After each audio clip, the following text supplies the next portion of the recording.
Good evening, ladies and gents, wherever you may be around the world, and welcome to Splendid Isolation number 279. As always, to give people time to join the stream and to find us, I'm going to start off with a tune. Take up the white man's burden, send forth the best ye breed. Go bind your sons to exile, to serve your captives' need. To wait in heavy harness on flooded folk and wild. Your new gods, sullen peoples, have devil and have child. Take up the white man's burden, in patience to abide, to veil the threat of terror and check the show of pride. By open speech and simple, 100 times made plain, to seek another's profit and work another's gain. Take up the white man's burden, the savage wars of peace.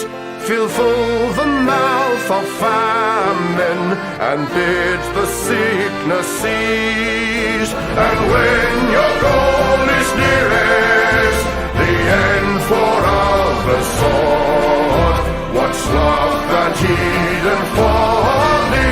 Bring all your hopes to naught. Take up the white man's burden, no tawdry rule of kings, but toil of serf and sweeper, the tale of common things. The ports ye shall not enter, the roads ye shall not tread. Go make them with your living and mark them with your dead. Take up the white man's burden and reap his old reward. The blame of those ye better, the hate of those ye guard. The cry of those ye humor are slowly towards the light. Why brought ye us from bondage, a loved Egyptian night? Take up the white man's burden, ye dare not stoop to this, nor call too loud on freedom to cloak your weariness. By all ye cry or whisper, by all ye leave or do, the silent, sullen people shall wail gods and you. Take up the white man's burden, have done with childish days, the lightly proffered laurel, the easy ungrudged praise. Come thou to search your manhood through all of thankless years. No age with give what wisdom, the judgment of your peers. Take off the white man's burden through all of thankless years.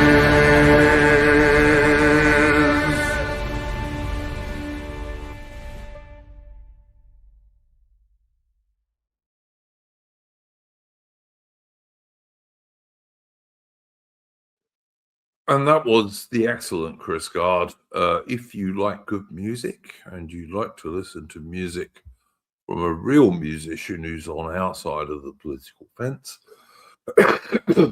beg your pardon, do go and check out Chris Gard on YouTube.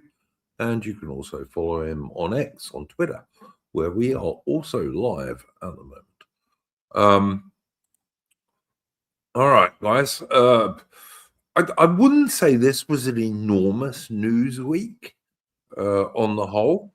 I mean, I would say to Argentinians, what would you prefer to be? Good at football or good at war? I know which one I'd prefer, and it's the latter. You know, but and also, only half the England team were English anyway, so who gives a shit, really? So I haven't watched it. I've no interest in it, and I believe that when England play France for third place, there's going to be like 10 black guys in the England team. Sorry, 9 black guys in the England team and 10 black guys in the French team. What an embarrassment! More like 11 in the French on the French side. Oh, it's just I just if I was a Frenchman and as an Englishman, and I am an Englishman, even though I live in Australia because I was born in England. My dad's English. I've got to tell you, that's an embarrassment to me, Mitch. It really is. It's like the thing about England that is so painful about England is there's plenty of white talent. Like, there's plenty of young Englishmen who would make the cut for the football team, but because of Mitch, look at the last time England won the World Cup in 1966. All of the English players, every single one of them, including all the reserves, were Anglo-Celtic English guys. Every single one of them. No exceptions. And the manager too, by the way, not a German. I don't mind the German manager. I don't really mind the idea of a German manager. I just don't like. I'm just not a big fan of. In terms of the players, like the blacks we've got, they're shit at actually handling the ball. Like, oh yeah, they've got great pace, like great athleticism, but what good is that when we can't even hand the ball for like anything longer than 5 seconds? There's brains involved in playing some sports as well, and I'm going to leave it at that because we're on YouTube, Mitch. But I mean, like anyone that likes, go on, Mitch. I was just going to say, because the thing about, because people say the diversity quotas is why we have so many blacks. It's like even without that, I think the FA would still have a diversity involved anyway because they have a wrong idea of what makes a good footballer. They just think it's all at pace. Well, don't forget all the kneeling. Don't forget all the Football Association kneeling. That hasn't happened for years now. Like that's not happened for years now, so it's a bit old. Yeah, but it did happen at the time. Yeah, but Duke, it's that though. If you look at like the Norwegian team, right, who we played against, the Norwegian team was very white compared to, let's say, like the French team, even relative to their country's demographics. But the Norwegians have like a different way of assessing the development of players who they pick for their academies. Whereas because black kids kind of they mature's the wrong word. They grow probably a little bit faster during those early developmental years than white kids physically. It's kind of considered the issue at hand is why they have it. They use the method that they do. And so it's like, yeah, like what's happening is that essentially in all these other schools and all these other European countries, we are just assessing people for like raw physicality. And that's causing quite a lot of kids that would otherwise be, amazingly talented to be overlooked. 100%, Adam. But as I'm sure you know, the reason for this is that black people have, who, if they were any species but human, would be a subspecies, it has to be said. Truthfully, there's 9 species of tigers, and they're all genetically closer than many of the human races. But the Black African way of doing things is live fast, die young. It is. I'm sorry. That's what they're designed for. Yeah, it's like it's weird with the England team where they get bigger quicker, basically.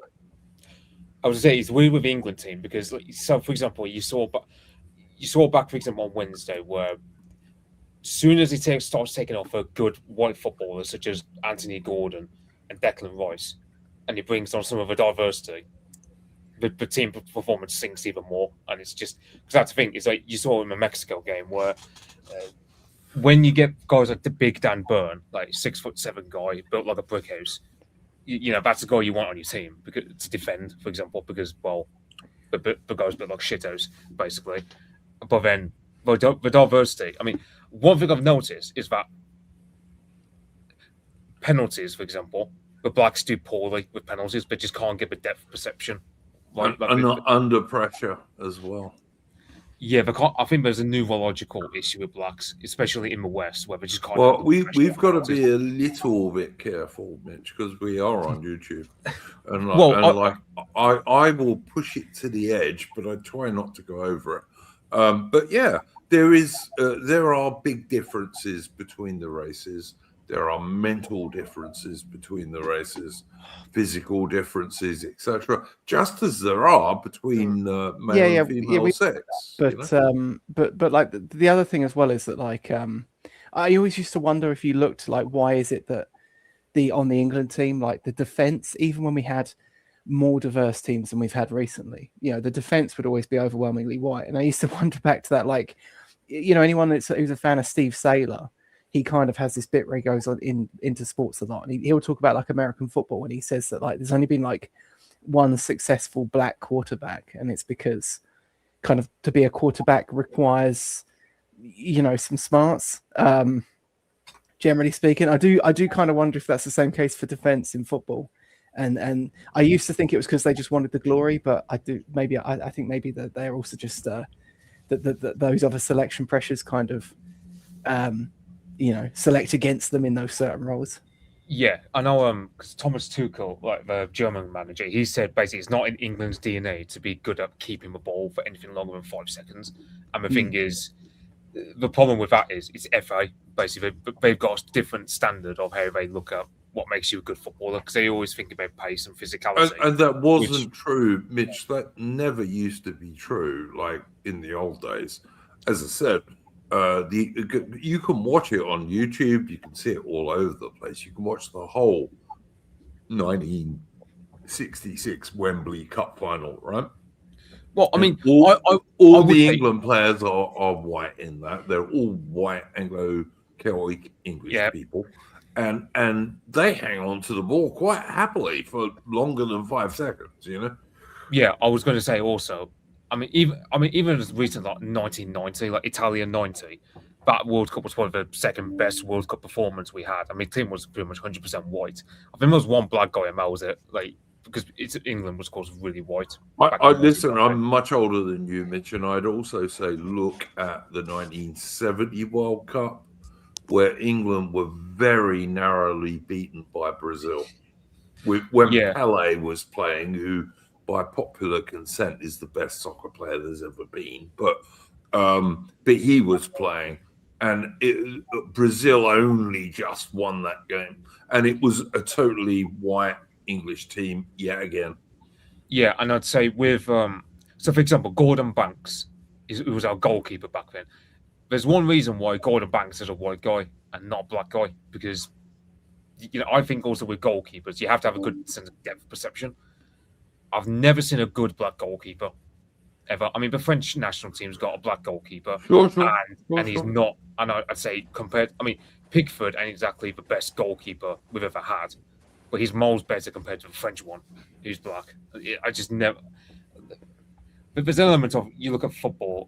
I just don't understand why any of these immigrants or sons of immigrants are allowed to play for England. They shouldn't be.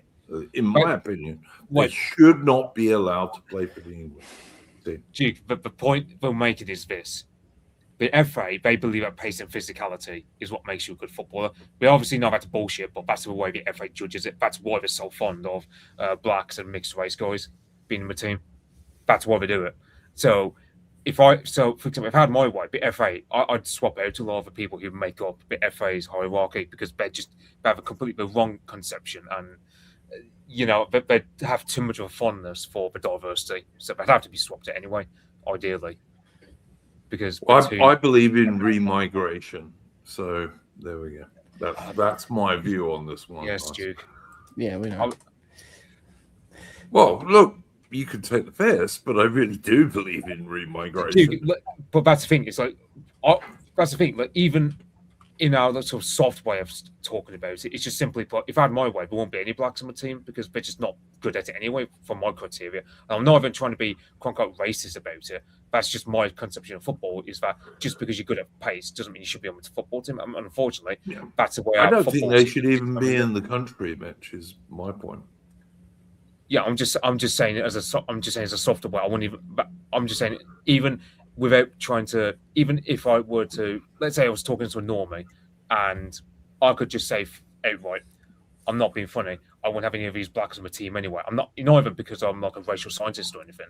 It's just the fact that you can see the blacks, they're just not good at holding the ball. They're just not. They're very good at pace, but other than that, like even I don't even have to be racist to say that there should be no black people on my team because it's shit.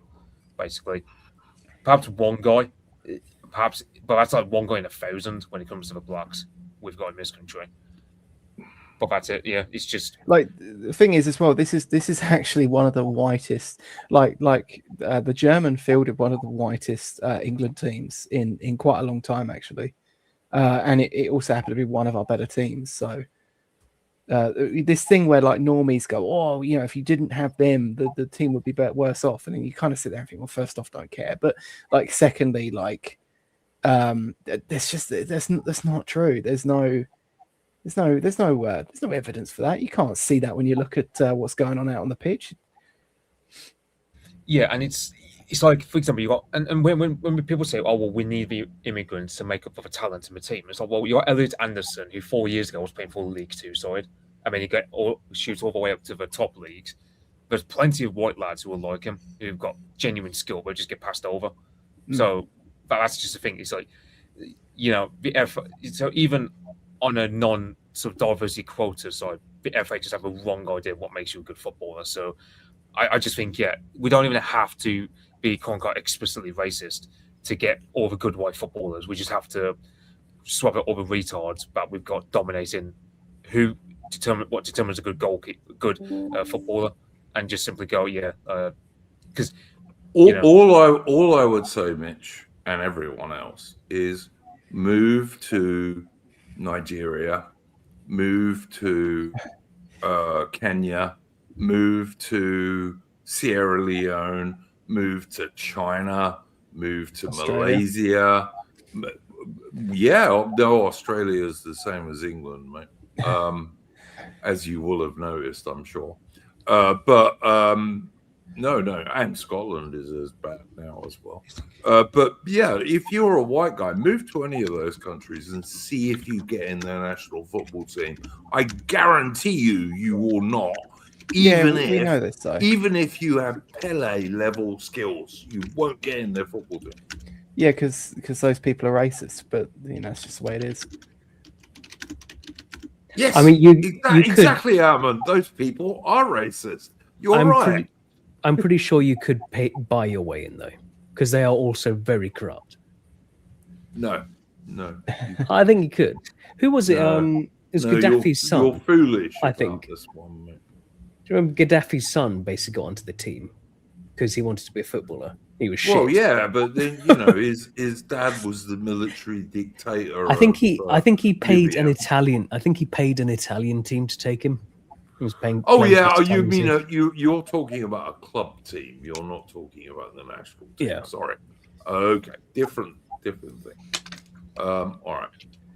Yeah, it's like I don't know about anyone else, but I think even UKIP did a good thread on Twitter basically saying why the right shouldn't piss on the national team.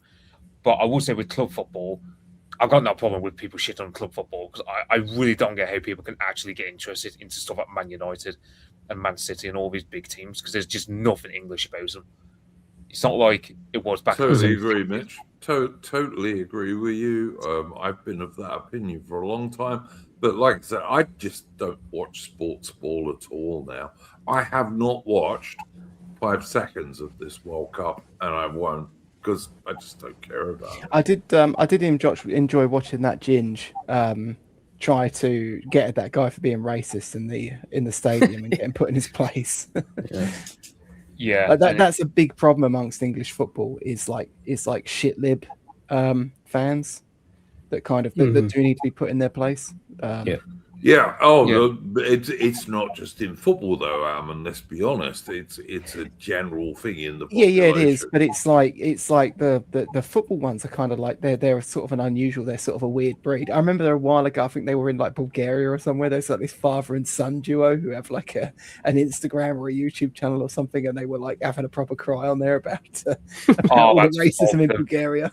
The all Yeah, that's racism, awesome. oh my god, Yeah. it's terrible. Yeah. Yeah, the last Those thing I people are pathetic. They're pathetic. The last thing I saw was a couple of Bulgarian, unironically fascist types. They were beating Yeah. up a bunch of Irish Antifa types because there was this Irish football side going against a Bulgarian football side, and the Irish Antifa. They thought it was a good idea to bring a communist flag against a bunch of Bulgarians who are known for like, being really violent ultras against who are massively anti-communist. Like but I mean, people talk about they were run by the communists for quite a long time, Mitch, so you can understand why they're anti-communist.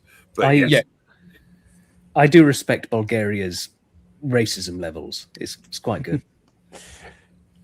Yeah, and it's like, I mean, people used to talk about hooligans we used to have in the 70s with a national front, and it's like that was lightweight compared to some of the Eastern European ones you see, because a lot of those guys will be involved with I forget which countries, like Slovakia or something like that, where the football ultras they'll spend their time just like clearing out the gypsies. Like you might, but like, they'll just like I think like in Hungary at one time there was a Jobbik, I think they were called. They had like this Magyar Garda, which kind of like a sort of Hungarian version of the brown shirts, and it was just for football lads who would just be told to just okay, there's a bunch of gypsies in this village, clear them out, and that's what just they'll do. Yeah. Well, I remember we of course do not support violence against anyone because this is YouTube, and we just don't. We are the most peaceful people in the entire universe, and I mean that sincerely. I don't support violence against anyone, but I've got to say, if you look at most Africans, most South Americans, most Asians, and all of basically of the third and second world countries, they're all extremely racist. The only people who are not allowed to be racist are us, basically. The white guys. I like we're peace loving, non-racist people, but have you seen those blacks? Well, I mean that's the truth, Alman. Yeah, actually. I know. We all know it is. Most of these guys actually hate us. But some of our stupid people, only some, and less, it has to be said, think that the only people who are not allowed to be racist, and even like Israelis and Jewish people, they can be racist. They're allowed to be racist, but white people are not. It's funny that, isn't it? Yeah, I think like the funniest thing I've seen is a bit of a get up on the right. Is like people were posting in support of Argentina, like because apparently the team's white. It's like no, it's not. And plus, I find it pathetic if I see a British guy saying, "Oh, they support Argentina against England," because I'm like, I don't. Oh god, they're so. I saw this one leftist saying it as well, and I sort of like, just could you not say anything? Like, just don't say anything. Yeah. So, for example, if Norway had won against England, I would have cheered on the Norwegians afterwards, like from a semi-final onward. I actually call up the Norwegian team, and I think Norwegians are civilized. Yeah. Yeah, it's like the Norwegians, right?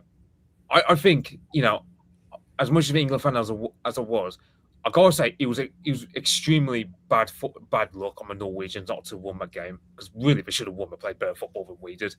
We should have won that match, but since this is a football-related topic, do you think that FIFA should be investigated for corruption? The way Argentina just gets away with it all the time. Yes. I gotta be honest, older people will remember the hand of God from an Argentinian. Well, the thing is, as well, is so like I mean, FIFA's known for its corruption, right? That's been an ongoing issue. But is this actually still corruption, or is this one just good old fashioned third worldism amongst an institutional board like that? It kind of seems like it.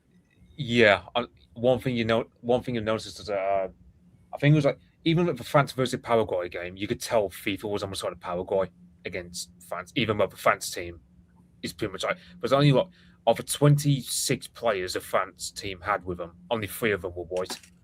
So even when the French team, Yeah. third worldifies Wow. itself. Imagine being a Frenchman, honestly. So Jeez, I couldn't. basically, I wonder what FIFA would do if you put loads of white people in an African squad. What would happen then?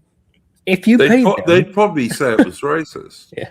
But Well, yeah, the thing is so like, I mean, obviously, I'm not going to derail it, but like, obviously, I've been watching the cycling rather than the football mostly, and that's like very white. There's like one black guy in the peloton. That's it.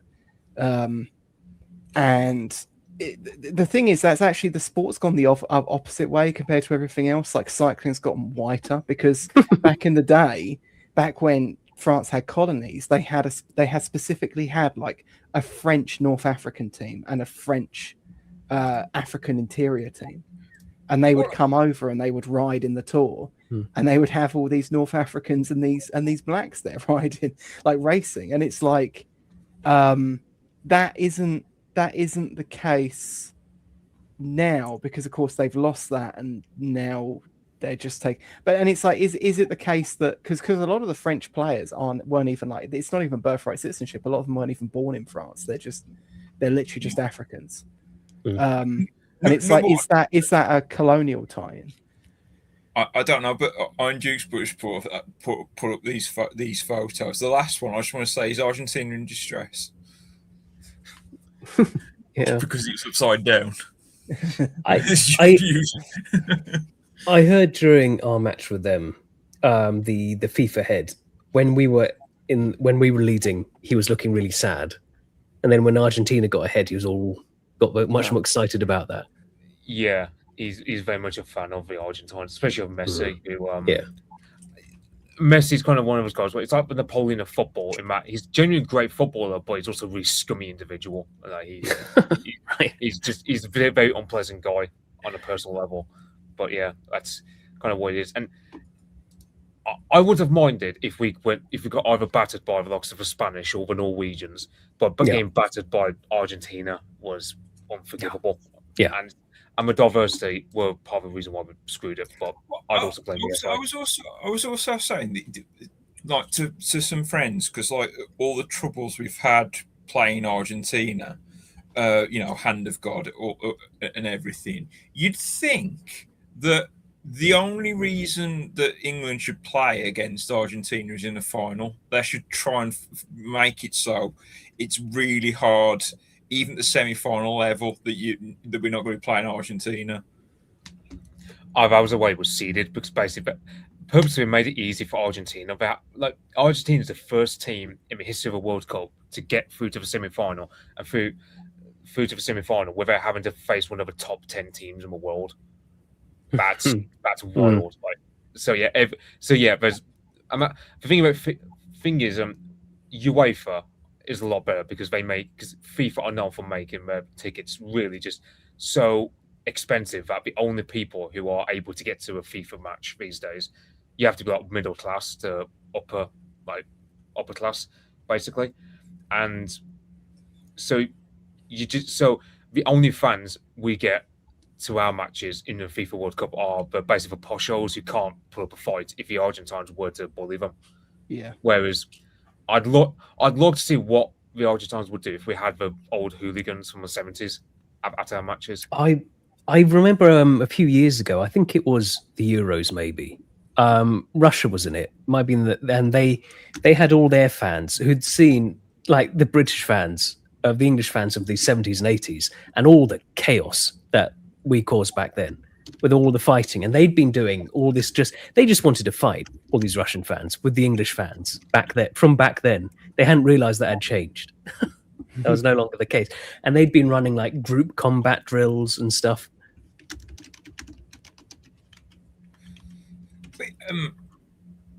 Have you noticed when it comes to the diversity in sport and everything, it's always black people need to be in white spaces to make white spaces better. But like with the Olympics, you never get any white people going over to Ghana for the rowing. Let's help Ghana out with the rowing.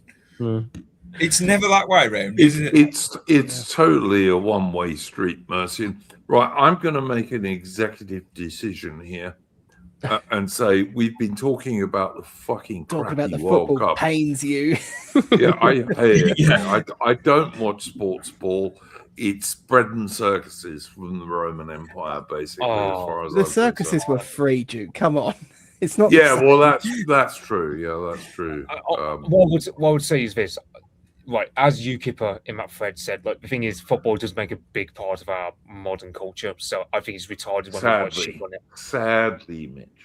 Duke, it doesn't matter what you think of it. It's going to be a big thing of our Yeah, culture. I think this sort of like smug attitude of looking down on those people is actually what got the leftists to where they are now, which is. I don't look down on them. You are. Right? No. Right? I've been to football matches. Okay. My dad took me to Millwall when I was about 12. Right. My younger brother was such a huge Millwall fan. He travelled all over the country watching them. Right? Millwall's still a hoot now. I still have friends that go there now, and they go to they just go to Millwall to the stadium, and they support whoever the away team is just to get the abuse as they walk through the tunnel. It's a good day. Well, I don't know anyone who did that. My younger brother actually supported Millwall and I wouldn't say he was a hooligan, but he got in a few fights when he was traveling around the country. Right? I'm not looking down on these people. It is the current state of British football that I'm talking about. You know, the kneeling to Black Lives Matter, which went on for happened in years, though. Happened for months, Mitch. And the fact that the England team is only 50% English.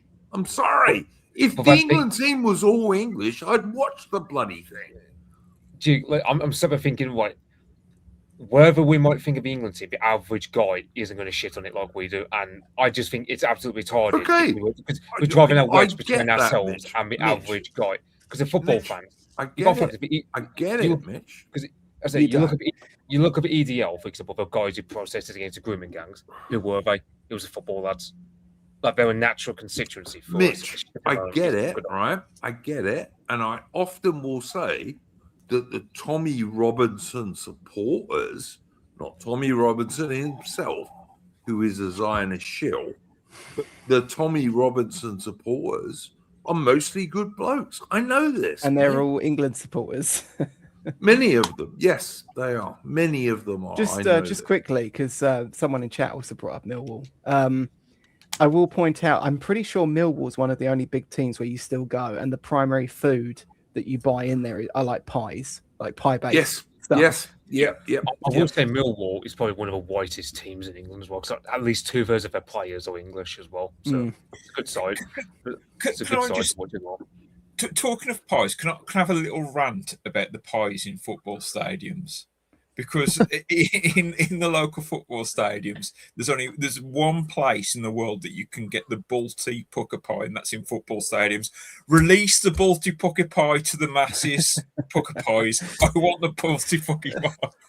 There's my rant. Look, just to be clear on this, guys, I am not cheering on England soccer fans or people who like football. I just wish these guys would wake up a bit more. They need to. And Tommy Robinson's not going to help them do that, because Tommy Robinson is a Zionist shill who's quite happy to have as much immigration from the Punjab as you can get. I guess great and all, but I guarantee you that at that Southport race riots like last year or the year before, there would have been a lot of I guarantee you all those people were cheering on the England team in the World Cup. Maybe a lot of them were, mate. Maybe a lot of them were. I think that part of my job is to try and improve what they think. That's what you're not going to get them here listening where you can talk to them by shit. Do you remember that line of Millwall during that London Bridge terror attack? Yeah. Or was London Bridge? I can't know. Yeah. It was Southwark Market, actually. And it was the Millwall fan who attacked them with a chair. With with his battle cry, "Fuck you, I'm Millwall." Yeah, absolutely. Yeah, that would have been He my was that would have been my younger brother. Absolutely, he was it 100%. was your younger brother. That's what we're. But he was referred to prevent because he had to go on a training course because and everything, didn't he? I think Jesus. no, Yeah, of course yeah, he it was was. because Yeah, of I think course it he was because I think it's because he was out walking his dog or something, and he got into some altercation with some diversity, and then so he got that. Don't you guys remember when these people? There was video of these people sheltering in a restaurant or a bar or something. Yeah, where some bloke turns around and says "fucking Muslims," and some other moron Yeah. pipes up and says, "Oh, don't talk like that, mate." Yeah. I would have gone and punched him personally, but whatever. Yeah, to just end off a football discussion, let's just say football was a lot better a long time ago when everyone was a mega racist about it. Like, 100%.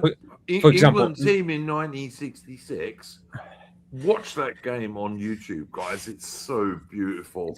And these also, 11 Englishmen just win. Also, I will say 1966 was I think it was the only World Cup I know of where African teams were not allowed to participate. I can't remember why, but there weren't. No African team was allowed to participate. They probably never just made it into the game. I would suggest. I've never heard they were stopped from participating. Is it just me? One last follow-up. Was there more heats this year than ever before to get all these African teams in? I felt like there was more groups this year. Well, no, there were teams in this year who are like not actual full countries even. Yeah, it was like 48 teams in this one. Usually, it used to be 32. Never bumped it up to 48, and never continued bumping up again to 64. So that is no way to talk about Scotland. Sorry, I didn't mean to cut you off, Mitch. No, I like Scotland, Mercy, and as you well know, so I do as well. Yeah, I did enjoy the England fans. Like literally when Scotland were booted out, and England fans moved on to their patch in Boston, America. This time round, I do like what it was like. Pack your shits, you useless jocks, and all that sort of stuff. I did. I mean, but yeah, I mean, that's sort of like the regional banterism that you get on there. I will say though, and we've been honest, the last time you actually had the proper firms, the football, I guess you say football hooligan firms that did travel abroad, was in the World Cup in Germany. I think it was in 2006-ish. Was it 2006? Maybe a bit earlier. And that one, they did go abroad, and they did, defend the England fans and team and what have you. One thing I noticed this year with Argentina, like the sort of shit the Argentinians were getting up to in the stands and in the crowd, most of the people there were just normal people. They were just like normal family people. They weren't like no hooligan streak or anything about them. Well, it's in America, AI. So you have to have a certain amount of money to even go to that. Yeah, but the fans who did go were, I would say, they're probably from. They're probably from my neck of the woods in some cases. Quite like a lot of middle class people. And a lot of middle class people. And I was just thinking, like, I can think of, could you imagine if it was a stadium of Millwall supporters and the Argentines were pulling that stunt? I mean, it'd be on fucking fire. They would have got their faces bashed in. They would have got their faces bashed in.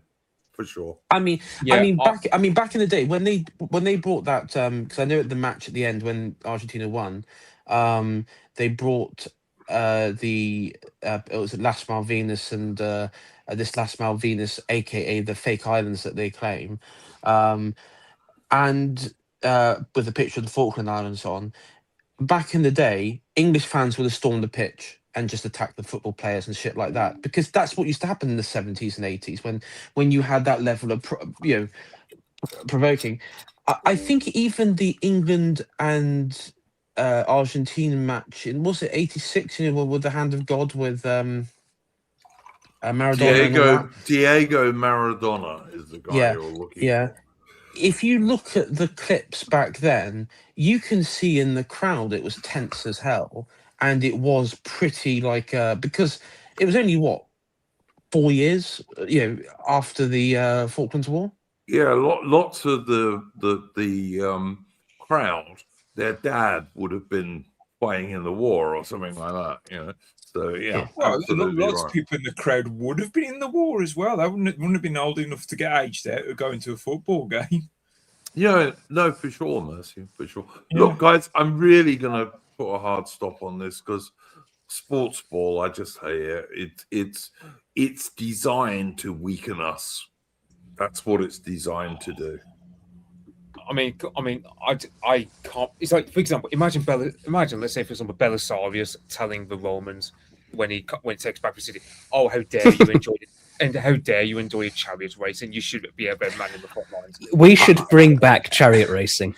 Now, Yeah, now, we just, should just, bring back chariot racing, ju- but when Belisarius was there, Mitch, they got rid of the gladiators because of Christianity. So just to sort of counter That Mitch's. was gay. I mean, just to counter Mitch's point there, the trouble is the green and the blues division did cause like significant problems. Like they did sort them out though. They did, but nearly like losing the empire in the process. Yeah. All right, hard stop, guys. Sorry. I'm not spending an hour talking about fucking football on my screen. I'm not. Or chariot racing. Well, chariot racing is better. Gladiatorial fighting. We just get the Liverpool fans. Someone we in the heard chat them in. Someone in the chat asked me if I like boxing. Yes, I do like boxing. Go look at Henry Cooper putting a Classius Clay on his ass. That's good. Boxing's gay now too, though. Yeah, now it is. Yes, it is. Yeah. What isn't gay these days? Nothing. It's all making gay. Cassius Clay. I see what you did there, Duke. Well, he became Muhammad Ali, but that was only after he avoided going to Vietnam because he was so brave. But no, boxing used to be good, and Henry Cooper knocked Classius Clay on his ass and should have won actually. But there we go. Yeah, so should we talk about Odyssey, or I suppose on a good and better note, that Werewolf by Robert Eggers is a good film. Before we go into that, I've just put a screenshot up. Can we just cover this because this is very recent news? Hang on, Adam, and I'll put it up for it's you. It's about Andy Burnham. There we go. Oh dear. Oh my God! What a face! What a face! Yeah, terrible. He's scrapping digital ID apparently, whatever that means. Yeah, I'll believe that when I see it. Well, the thing is, I mean, like he's coming out, and I suppose he's going on this populist mandate and being like, "Oh, I'm scratching digital ID because no one likes it." I mean, digital ID has basically been hollowed out, hasn't it? To the point where it was kind of a bit of a pointless exercise anyway. Yeah, it's like an optional check that you can put on your social media or something. Yeah, and it's like I assume it's more than that, dudes. What they can do. No, yeah, but it's if you don't use a VPN, and of course the British government and the Australian government are talking about banning those, although I don't know how they'll do that. But if you don't use a VPN, any website can basically say, "Okay, you got to prove your identity." Well, that's digital ID. It is. You see, for me, like digital ID, isn't that just consenting for them to spy on us, which they're doing anyway? That's our consent, basically. I think digital ID means that there's like a tracking element as well, which you don't like. So effectively, it's like instant data center tracking and things like that, which will constantly like keep your update your information. That's the purpose. I suppose what I'm trying to say is they can already track us very well as it is. They don't need digital ID. I just feel like that's what digital ID is in my mind. Is just consent for something that can already do. They've had this big hard on for like data management for years. I remember back in the Tony Blair years, they wanted to, like, I think it was like get everyone in the UK like a Gmail account or something like that. They wanted to have like all the data from the NHS and everything else centralized, with one sort of like data broker, which I think they were trying to single out Google to do it. And I suppose what I'm trying to say is let's say digital ID never comes to be. You tell him, Mercian, they can still trace you, of course. Exactly, that's my point. But they have to be interested enough in you in the first place to do it. Well, this is kind of the thing. If you come up to MI5 or whatever, or 77 Brigade or wherever it might be, yes, of course they can trace you. But for the general public, like most of us, they're not going to bother because we don't have enough reach or whatever. But with digital ID, this becomes immensely easier. I guarantee you that if, say, like us on this panel, let's just say we organised to meet up in like a conference or like a pub, like a pub hall or something like that, or a beer hall or what have you, and we invite like our average audience people to come, I guarantee you, if we did something in real life via this, then those people would be interested. Because when it's in real life and you say, okay, no phones, there you would probably have somebody there to spy. 100%. AI. And AI, you will remember when you were disappointed because I made the hate not hope, the hope not hate list, and you didn't. That must have been 2 years ago now, surely. I was so annoyed because I upped my anti-Semitism, my anti-Irish. I upped all of it, and it was all for nothing. But I made it, mate. And people think I'm moderate. I'm not really. Did you actually get mentioned, like by name, by like screen name? I did, yeah. Fucking hell. I mean, I was on a stream. You saw AI. You saw it. I remember because I talked to you about it. Yeah. What made it worse is it was like a double. I mean, it's like a double humiliation for me because it was just like Iron Duke and regular guests, and I was like, oh, for fuck's sake.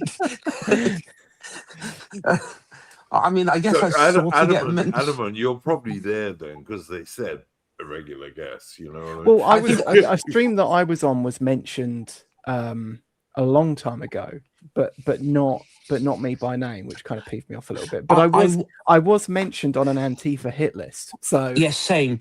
I was mentioned on an Antifa hit list at least twice. I think my name came up, which I was pretty chuffed with because of the AI, like because alphabet, they did they didn't do it in pure alphabetical order. They did it in sort of like a lefty form of alphabetical order, but I was somewhat to the top of the list, so I was yeah. I mean, I'm still waiting for the Soy Troon assassins to show up. I've been leaving my door unlocked every night. I've been really sloppy with my OPSEC, like nothing's happened.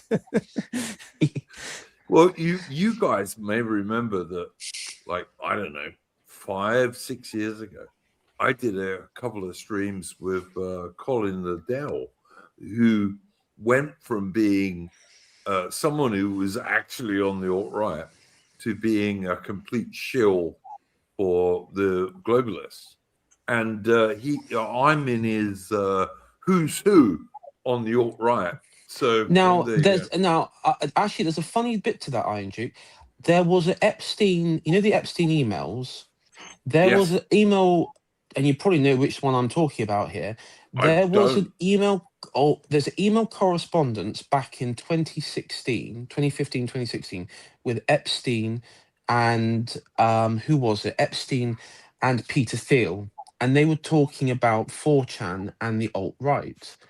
And basically, it looks like the alt-right were bankrolled by the Thiel and Epstein Mhm. to get a lot of that energy, particularly of the younger No men who, surprise.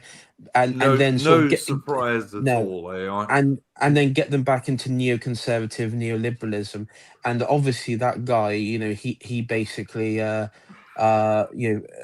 was stuck to the conveyor belt and fell for the trap. And AI, you will remember the Unite the Right thing that what's his name did, the American guy who is an arse.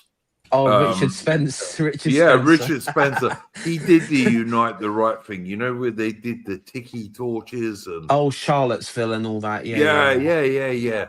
That was such a setup, and it was so fucking obviously a setup, That's something I've always wanted to ask Richard Spencer, because I think, because I think with Richard, I think because I asked people, I remember I spoke to one American chap years ago who was present at Charlottesville, and I think Don the Pleb knows him. That's how I knew them, via that. From my understanding, Richard was like he was the public speaker of the movement, this sort of new right movement that he wanted to create. But then, of course, you had White Vanguard, Aryan Nation, and people like that, and of course, all those groups and the Ku Klux Klan as well. All of them are basically full of what the Americans call feds. Yeah. Fed Bureau guys, 100%. and as Glowies. and the thing is, as soon as Richard got there, he was there because the night before they did that march outside the university with the tiki torches saying the J words won't replace us and all that sort of stuff. And then the following day, it was when the riots, when you had Antifa and those groups, and then you had that guy in a car who ran over and killed like that lefty girl. And while all that transpired, I think what happened was Richard was delusional on the power he had, but also, he was led down the garden path I to think you're do being this. kind. I think you're being kind to him. I think he was a naive fool. And then the thing is, I'm not saying he.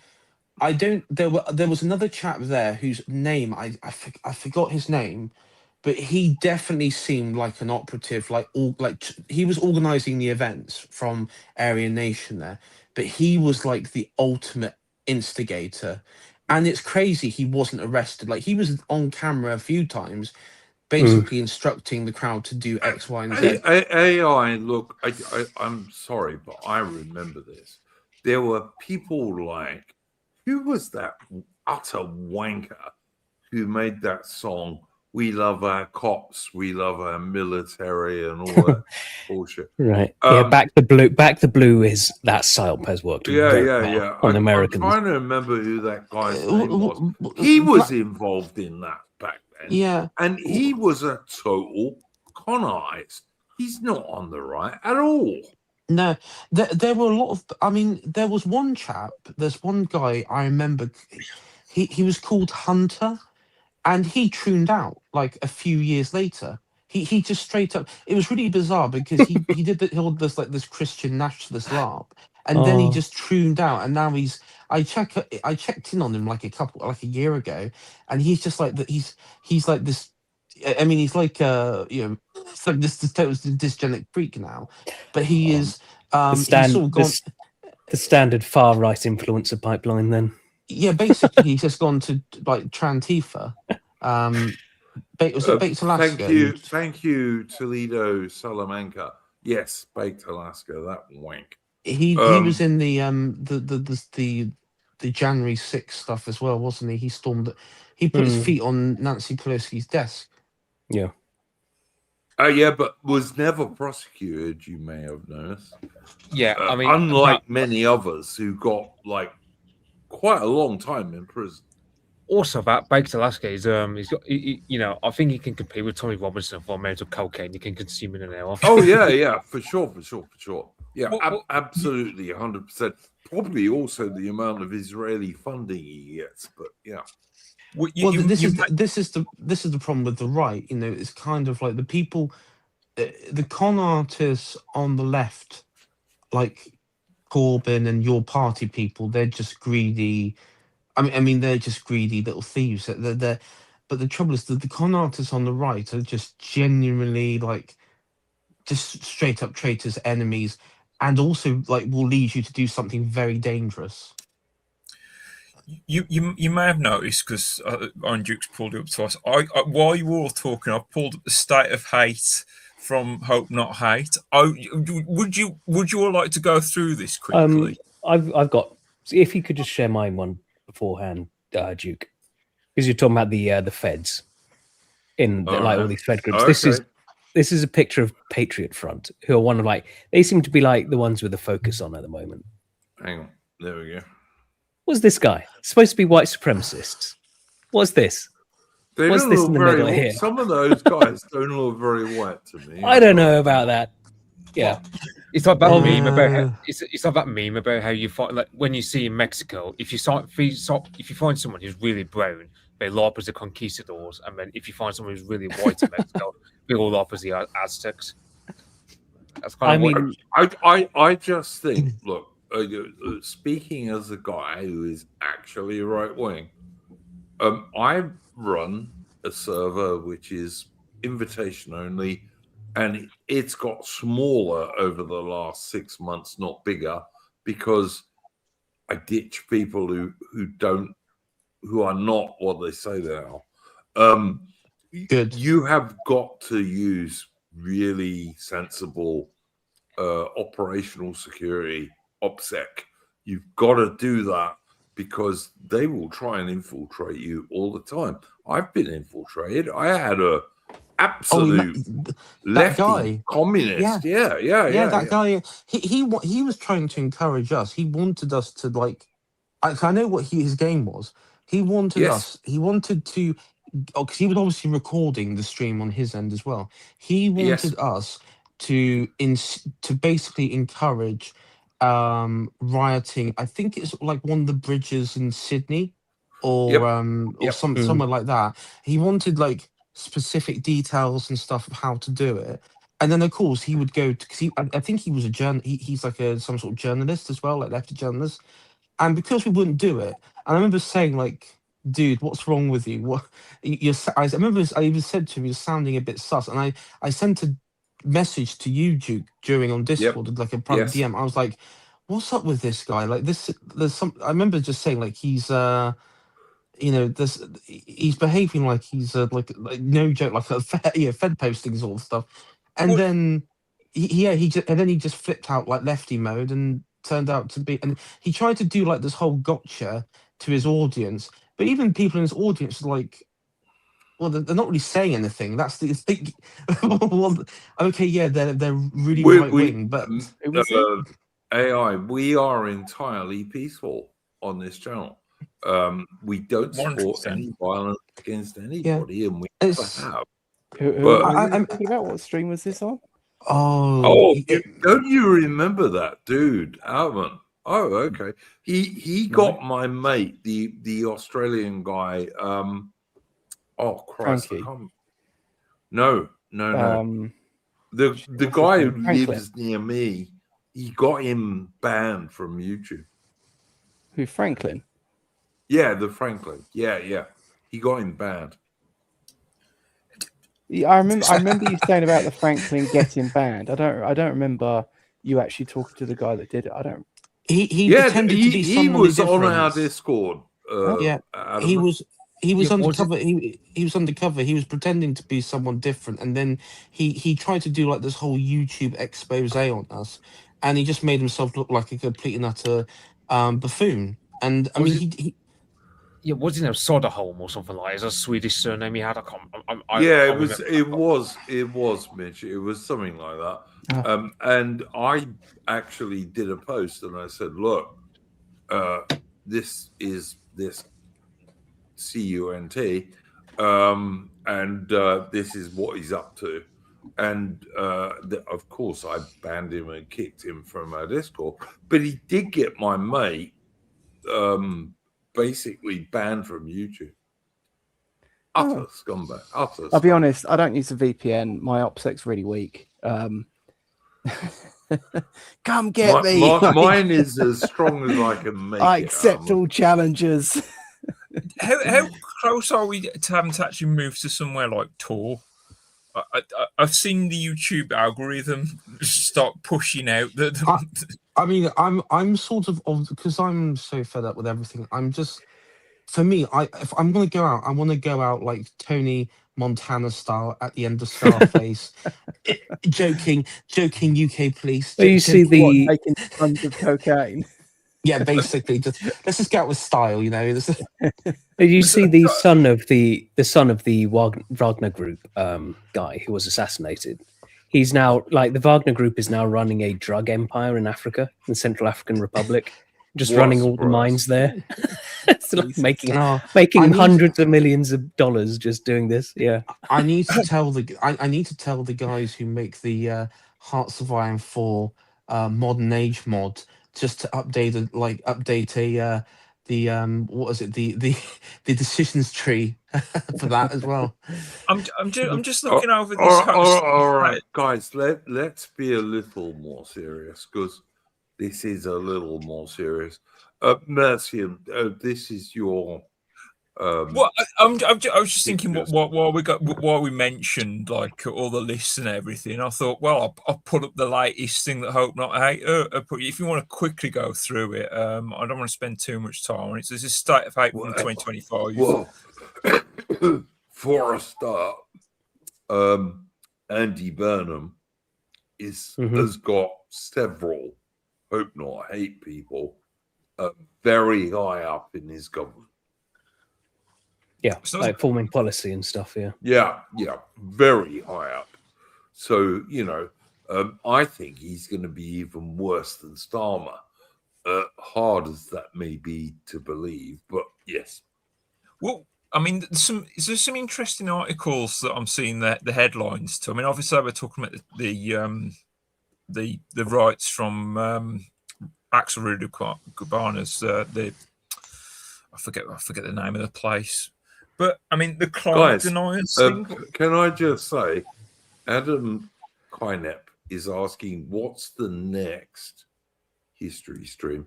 AI, can you do the Drake stream on Wednesday? Not this Wednesday. It'd have to be the following Wednesday. All right, then I don't know, Adam, because I forgot about this week's one. I did. I just forgot about it. Like. I do actually have an offline life. So I forgot about it. But yeah, next week's will be the Drake stream. This week, I don't know.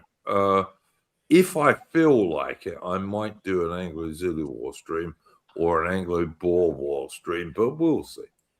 So, who's that pathetic scumbag? And we've even got ADHD. Duke, ban that fucker. Ban that fucker right now.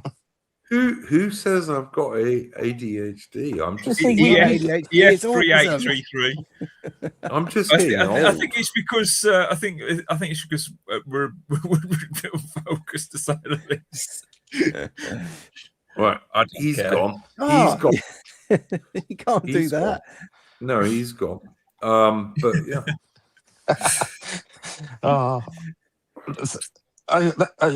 Sod the topics. It's just like abuse people in chat. No. Mostly our chat is really good. That guy was good too. Can't believe I want petty vengeance and autocratic dictatorship in this chat. I love who says on there, the opportunist extremist, the strange radicalization of Matt Goodwin. I thought. Oh my God. There's one thing that really drew my attention, right? Read this headline: Race Science Profiles. Now, I can do that. Yes, one of us win this section. That will be Ed Dutton, I imagine. He's like the Yes, isn't he, that's he's the one. considered he's like the race scientist, like the one that they like to freak out about. I did once go and listen to him giving a speech, and he told this story about going to a university campus with a pair of calipers and asking students if they would have their craniums measured.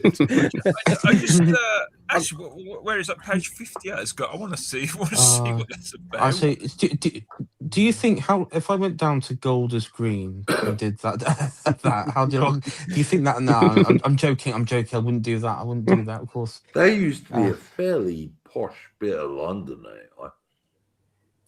Oh, yeah. Race science accounts on social media are regularly reposted by Elon Musk. IQ scores are very racist. They do have a point. Oh, I remember that he used to. Elon Musk. He used to post a bit about IQ stuff. And he sort of stopped with that, didn't he? Recently. Have any of you heard of Matthew Frost here? No, never heard of him. No. AK Matt Archer used to teach religious studies at a private school in West London. He set up ideas, sleep furiously. These are the who's who of who to follow.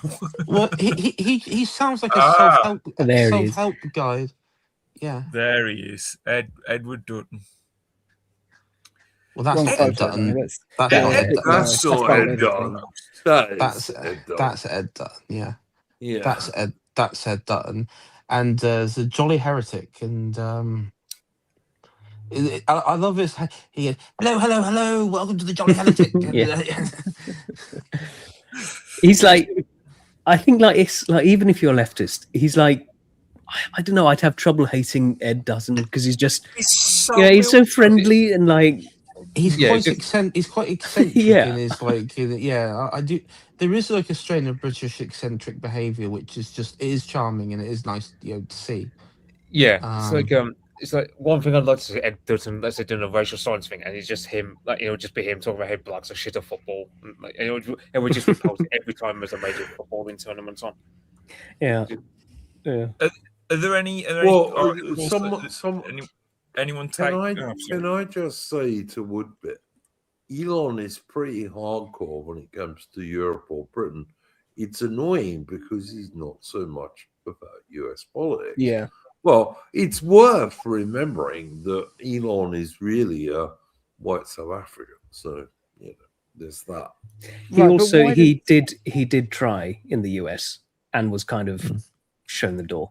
Yeah, but then yes, he keeps doubling back on Indian immigration, though. Like, just a question, Duke: is he an Afrikaan or a Boer? He's English. He's like. Listen, one of the things that people get wrong about South Africa is that most white South Africans, up to a certain point, are mixed. Like, if you're Afrikaner South African, right?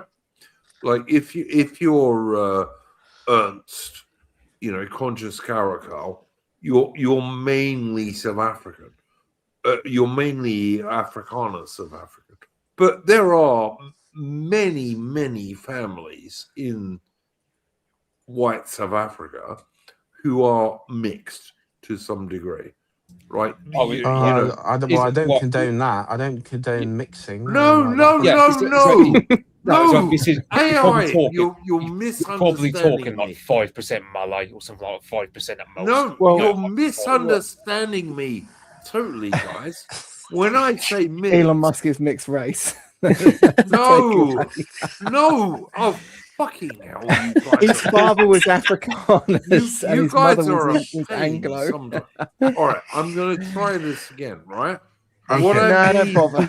What I mean by mixed is they are a mixture of Afrikaner and English speakers. All right, that's all I'm talking about. Terrible. Yeah. All right. Musk's dad was an Afrikaner and his mother's Anglo, I believe. Yes, that would make sense. Very common. Very common. Yeah, Musk is a German surname or Dutch surname, something like that. So it's not English, but I'm pretty sure. Yeah, it's something with Trump. Isn't it? Yeah, Trump. when I am saying mixed, guys, I don't mean they're mixed with Africans. I mean there is There's the old-fashioned race mixing. The old-fashioned race mixing. yeah, like between English and Between the Afrikaner. higher races. English speakers and Afrikaner speakers. That was pretty common. All right. Go back to Tom when we were singing "Savages, Savages," where it's about like a people from a village 5 miles down the road. Yeah. Well, they still bring this up now. I don't know if anyone saw that debate between Charlie Downs and that like mixed race guy. Not the mixed we're talking about, the lower mixed. And in that, he just kept going like he was like, oh, but don't you think that like back in 1000 AD they would have viewed like people in France or people down the road as just as foreign or more foreign than you would Indians today? It's like, yeah, let's get back to that. Not if they look like you. I want to have to go back to like being racist to French people just to get that rush of racism again. Like, I mean, I want to be bigoted to like the next village over just because they're different. I mean, return to tradition. Yeah. I do you know what I miss about Devon and Cornwall is the level of bigotry. I miss how bigoted everyone was. I miss like the unambiguous like death stare. I think we're going to have to bring this back. We're going to have to return. This whole like wholesome, nice rural living stuff bollocks has to go. It was annoying to begin with. It was totally astroturfed as well. We just have to return to some good old. That is slander. That is not true. I'm actually quite the Francophile. Not me, Alan. I can't stand the bastards. Wogs begin at Calais. I'm sorry. Yeah, true. I looked up that phrase just the other day because I was like, I'm sure that stands for something like oriented gentleman, and that phrase came up.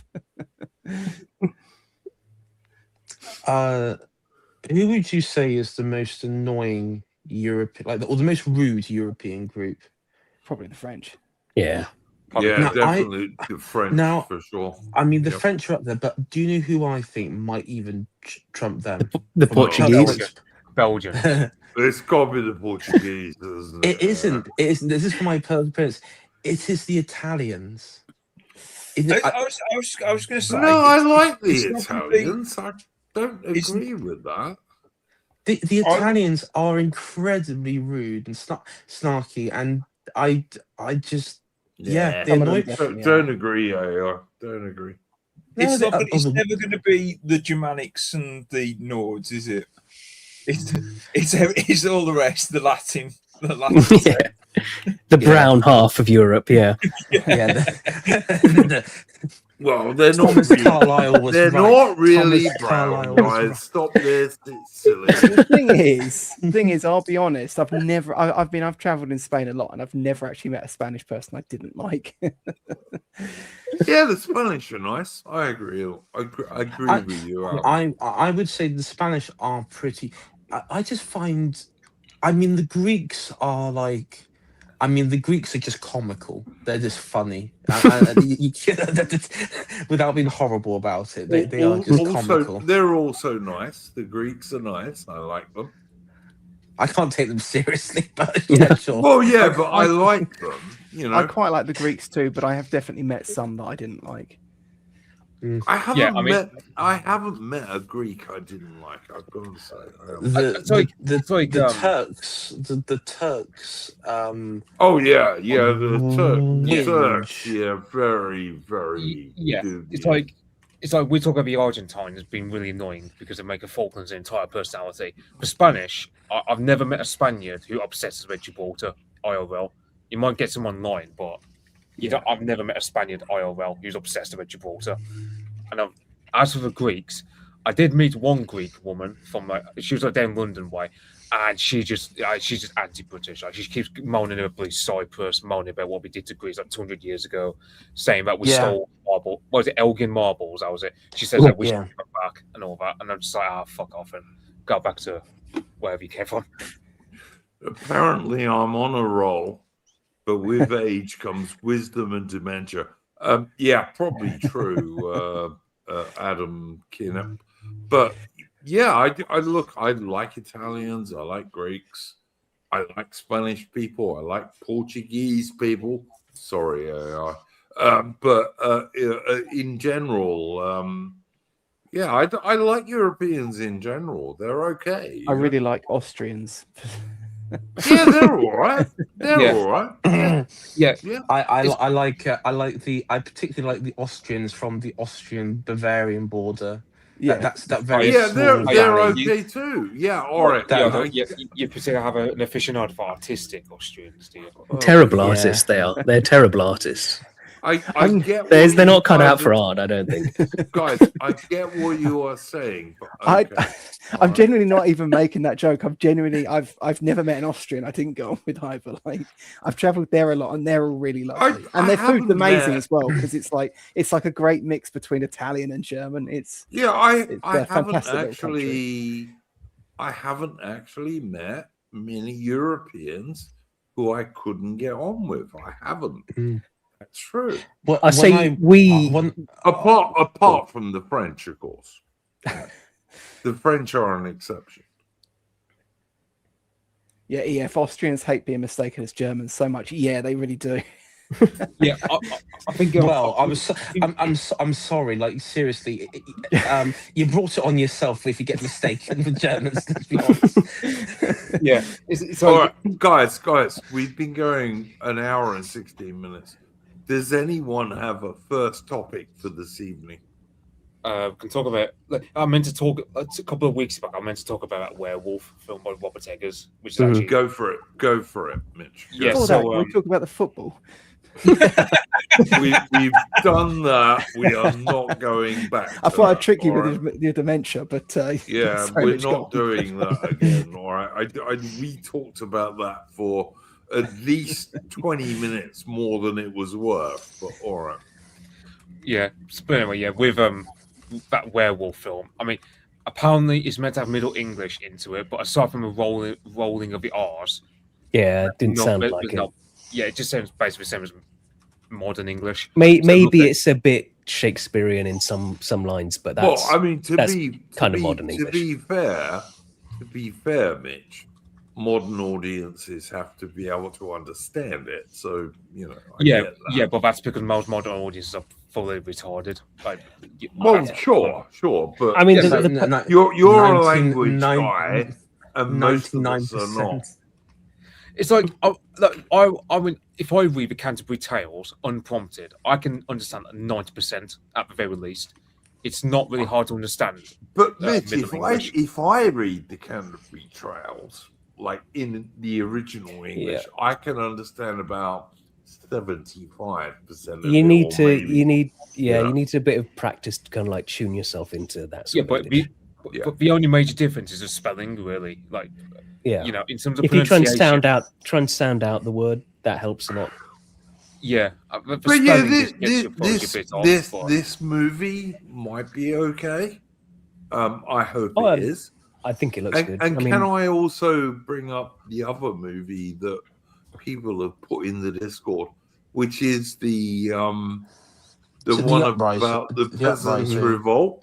Yeah, the person. Yeah, the Uprising one. The uprising. I did do a quick like bullet point rebuttal on some of the points which number one, the stupid grey overture crap stuff annoys me.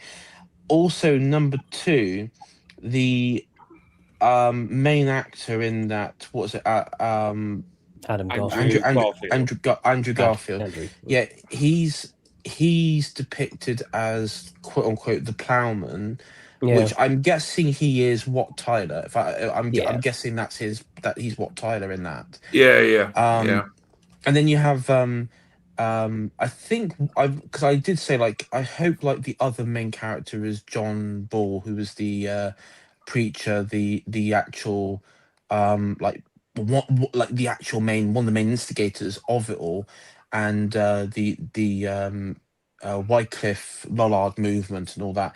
But one thing that I did note is, I mean, apart from like the dodgy the armor and all that sort of stuff, and The everything being armor's dodgy. always dodgy AI because, Yeah, unlike, Hollywood. say, the Japanese, no British director gives a shit about our history, no, really. no. They Well, can't be bothered to do I know real armor. it's crap. I mean, at least this time they actually do like present London in a somewhat historically accurate light for that time period, in the sense of like the layout. I didn't see that. This is the only other weird thing. One of the cast members is like is a Chinaman. Like, what the Oh, hell is? no. So I don't know how he's going to fit into this. I mean, I didn't see any diversity like at all in the trailer. Well, there's a Chinaman in Like, there, but yeah. okay. Again, I don't. Someone is asking me in the chat, have I ever been to Canterbury? Yes, my dad took me there twice, actually, when I was about 4, and again when I was about 8. And the I live in main Canterbury. It's thing, my home city. yeah, I know it is. I mean, you live in Kent, but when I went there, the main thing I noted, and that my dad pointed out to me, was the Black Prince's armor on his tomb, and I thought that was so cool. Yeah, And I think I all Englishmen should think that is so cool. well, it is cool. What's the other thing? Of it, one thing that I noted, and the sort of MAGA sloppiness, saying like, "Oh my god, this film depicting a right wing rebellion," and it's like, well, let's just Jesus. hold your horses a sec with that, guys, because this is like hold the horses. It's not a right wing rebellion. In fact, and I hate to be the guy that has to tell you, people like Marx and Engels, when they came over to England, were largely inspired by the peasants' revolts. Many socialists and Marxists, and later communists, were inspired by the actions of Wat Tyler because of what he was asking for. Also, like how the Hussite, because at this time the Hussite revolution took place. AI. Is it not true, right, that our idea of right and left that we talk about today comes entirely from the French Revolution? Yes. It is okay. If I were to reorientate Right. it, So it isn't. you cannot speak about a right and left revolution in the medieval period Well, because it only comes from the French Revolution. well, you can't. And that's the trouble with these accounts that were saying like this was like a conservative revolution. It really isn't. It's actually the opposite of traditionalism, because the people who were engaged in Yeah. this were middle. I mean, they weren't even peasants. That was the thing. They were middle class craftsmen. That they called it the peasants' revolt as a way of mocking them, the winners of the actual people who were involved with this, including what they think Wat Tyler was Yeah. probably an actual Tyler or Yeah. some craftsman.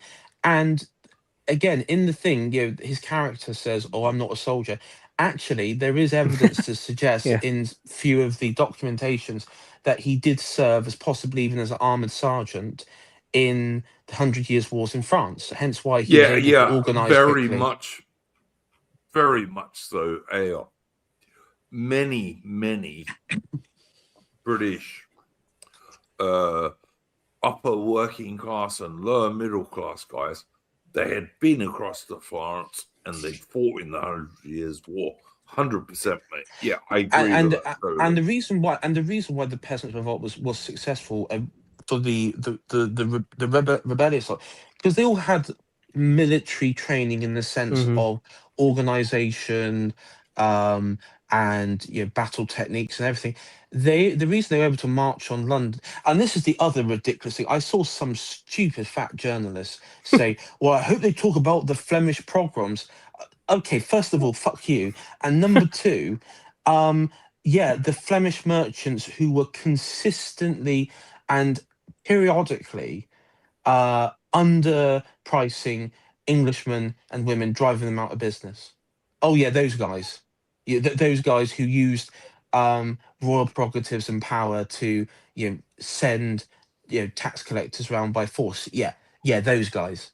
Yeah, and they had to add the pogrom bit in there to include a good old bit of like sort of like a historical revision of Holocaust. Yeah, that's nice. That's a nice added extra, just lumped in there, isn't it?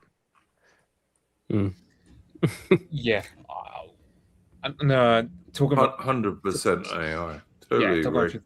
talking about controversies. I don't know if you heard about Andy Serkis. He's been getting a lot of stick because he was defending the fact that Hunt for Gollum film, which I'm not rating highly because I don't know what they've been making Yeah. it, but anyway, basically the cast is all white. It's all basically white Europeans, and they've Yeah, I been getting saw stick. this. Yeah. And we begin stick for it because it's not diverse. And Andy Serkis said, well, you got to factor Lord of the Rings is literally just like because you got to factor you got Finnish, Germanic, some Romano and Greek influence, but not as apparent as compared to the Nordic and Anglo-Saxon and the and Finnish. I mean, you got some aspects of a Bible involved in it. Basically, it's a very European story, so of Yeah. course you're going to have an inherent lack of diversity, as the shitlibs talk about. If Hobbiton doesn't look like my street in Compton, if it doesn't look like my street in Hounslow, then you don't know Lord of the Rings. You've never read the book because he was a massive anti-fascist. He loved all races. There was nothing bigoted about J.R.R. Tolkien. Didn't you know? I love telling people, He loved in- the English. He loved the English.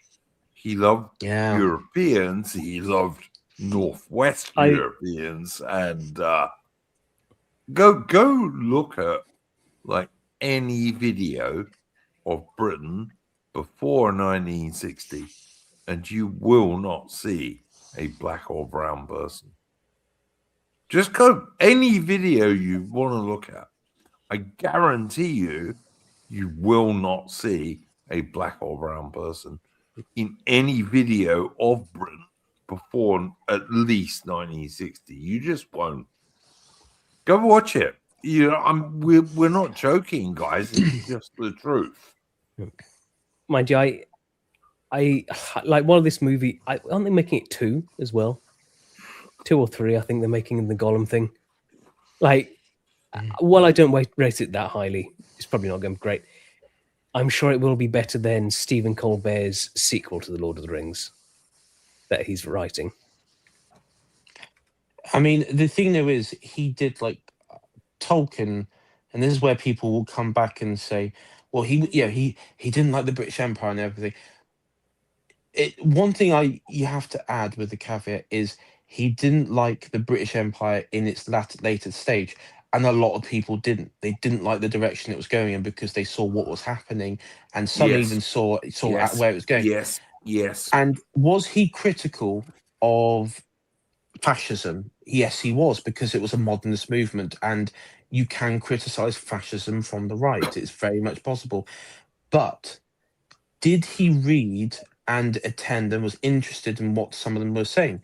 Yes, he was. He was critical of A.K. Chesterton, but he did have copies of what was it called? The Candor. Was it League of Imperial Loyalists or something like that? Yeah, and copies of Candor, the magazine by A.K. Chesterton, and that was something a lot of his the Tolkien fan base, who are very inclined to freak out with Andy Serkis, people like that, they've sort of scrubbed from the from the official records because let's also be clear here, AI, that much of the modern so-called Tolkien fan base is actually lefty feminists and people like that.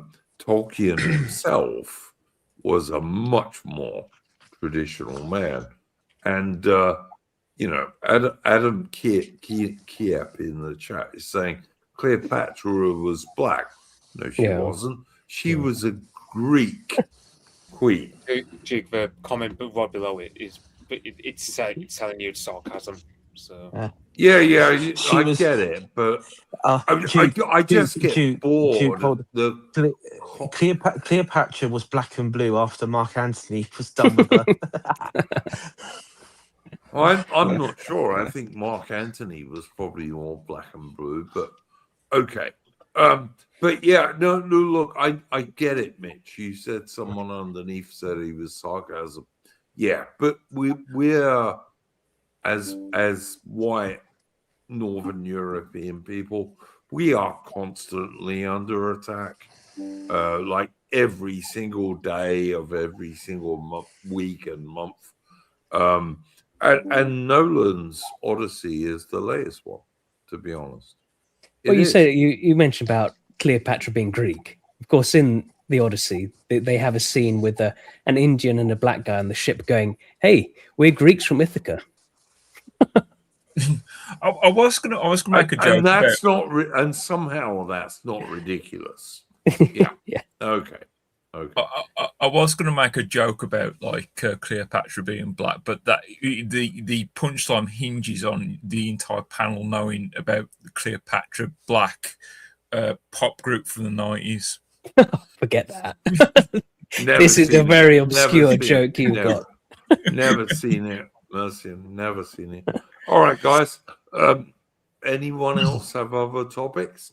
I dare say somebody might want to talk about Anne Widdecombe, maybe.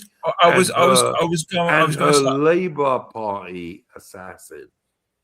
I was going to give you the choice of, because I'd like to talk about Anne Widdecombe or speculate on Andy Burnham, or we could mix the two together. Anne Widdecombe, please, mercy. Anne Widdecombe. the choice of, well, isn't that such? Have people been following the, as I said last week, the conspiracy theories that would arise around this? Well, look, let's be honest. There's now photographs of the Labour Party socialist who had loads of communist party crap in his house, who went and murdered her, and he looks exactly as you would expect a lefty libtard arsehole who would kill a little old lady. He looks exactly like that. I've heard apparently he was involved with your party, and apparently some people are alleging he was involved with Hope Not Hate, as in apparently he was a member of that organization. So I'm sure he was. Yeah, like, that's true. Yeah, signed up to all their stuff and things at the very least. Yeah. Yeah, and it's like if he was actually a member of Hope Not Hate, I mean, to be fair, we know we're not going to get closed down anytime soon, but let's say any sort of government on us. I mean, that's just a good enough reason as any. I mean, we should. It's something we should be using if we can, like anything we can use, really. Does anyone subscribe to the idea that this guy from Rotherham is a patsy to take a fall for someone else? You never know these days, right? Like, chances are no. Same like with the Charlie Kirk stuff. People are saying that it's like probably not, but like you just can't rule it out these days. Well, it's only because I've been following a few conspiracy theories. It's sort of like, well, one, that the amount of time it takes to drive from Rotherham. I mean, I said last week it takes about 7 hours. That was me estimating, but according to sources, it's about 4.5 hours. But that's only if he didn't refuel there. The fact that if you look at another reason is like, why was his neighbours filming him getting into his car? That wasn't CCTV footage. That was a neighbour just filming him. Just he's left the house. Best film him. And I thought that was like a Ring doorbell or something. Saying it wasn't. It's just apparently it's not steady enough to be CCTV. Oh, that's weird. It is weird, and the fact that Corsa didn't move a millimeter in between, like where he came back and when he left as well. He's saying it actually was all Nigel Farage. Well, I don't know. Well, it's hard to know because, like I said last week, this case is open to so many conspiracy theories now because the police are just doing a shit job of it. Yeah. And I can well believe that this guy from Rotherham is a patsy to take the fall for someone else. I can well believe that. I mean, they're being quite quiet about it, really. For like a high profile, like, I mean, they even like they're still like the media and stuff are still playing it down as a political assassination. But it's right wing, Farrier. I know, but it's You know as well as I do, if this was a left wing politician, the reaction to it would have been totally different, and it would have been the main news item for the last 2 weeks. Now, I don't think anyone on this panel is stupid. We all know this, right? The reason it's getting almost no publicity is because the person who did the murder was a lefty, right?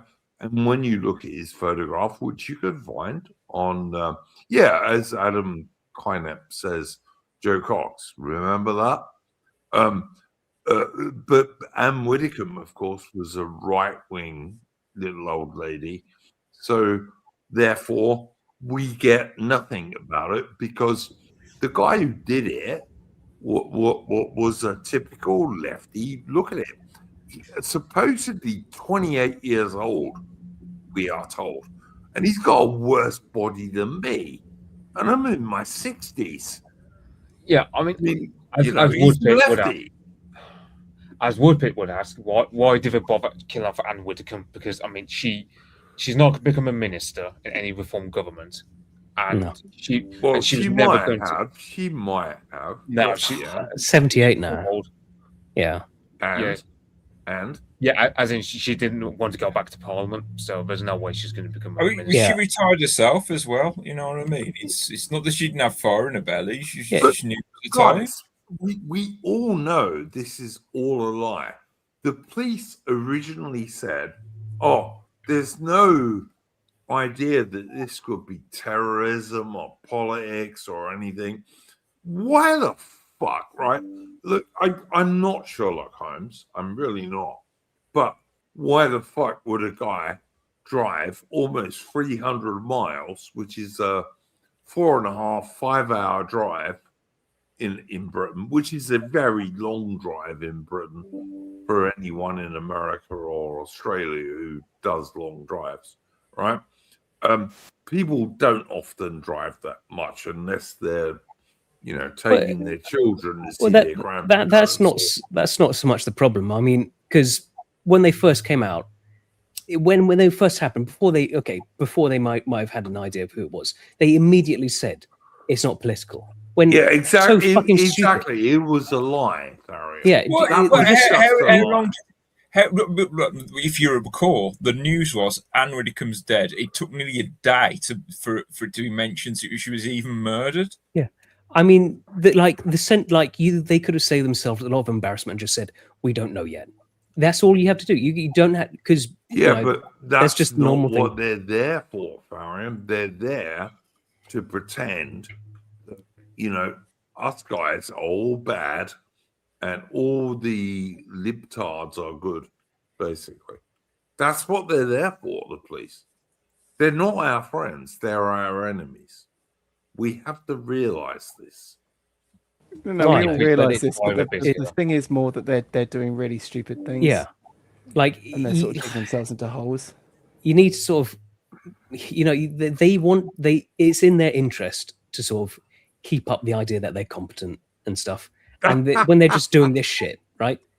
It's like that. No one would complain if it's just happened. They just say, "Okay, we don't know yet." We don't know. That's reasonable. Yep. We're investigating that, but rather than just lying and saying, "Well, Yeah. it's not that." You then have to walk back. And then terrorist police get involved with it because they have obviously, to. Yeah. Adamant, look, I respect your opinions on things like this. I mean, have you seen the picture of the guy who killed her on X? Yeah. And he's your typical lefty, all right? But he's supposedly 28 years old, but looks about 50. And I mean, being unemployed will do that to you, to be fair. well, yeah, all right. And also not doing any exercise and anything else, you know. I mean, what I'm trying to say, Armin, is that, you know, all of us are unemployed occasionally, but when you leave a job or lose a job, you go get another one, don't you? But the point is, this guy like just looks like the sort of guy who's never done anything in his life, you know. And why would you drive almost 300 miles to go kill her, go home? I mean, and we see all sorts of stuff about this guy.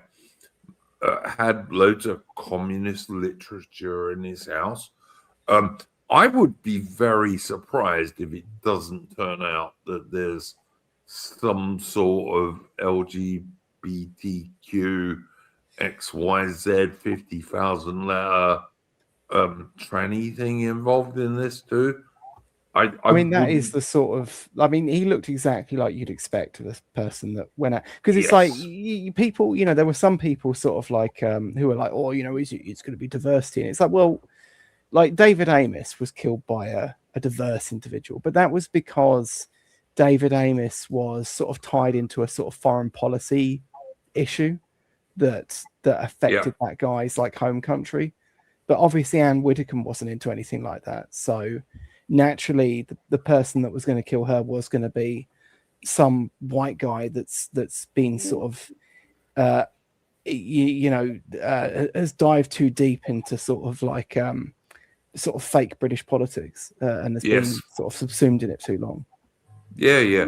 I mean, look, Anne Widdecombe was mostly known, apart from her Brexit stuff, of course, for being totally anti-gay marriage, totally anti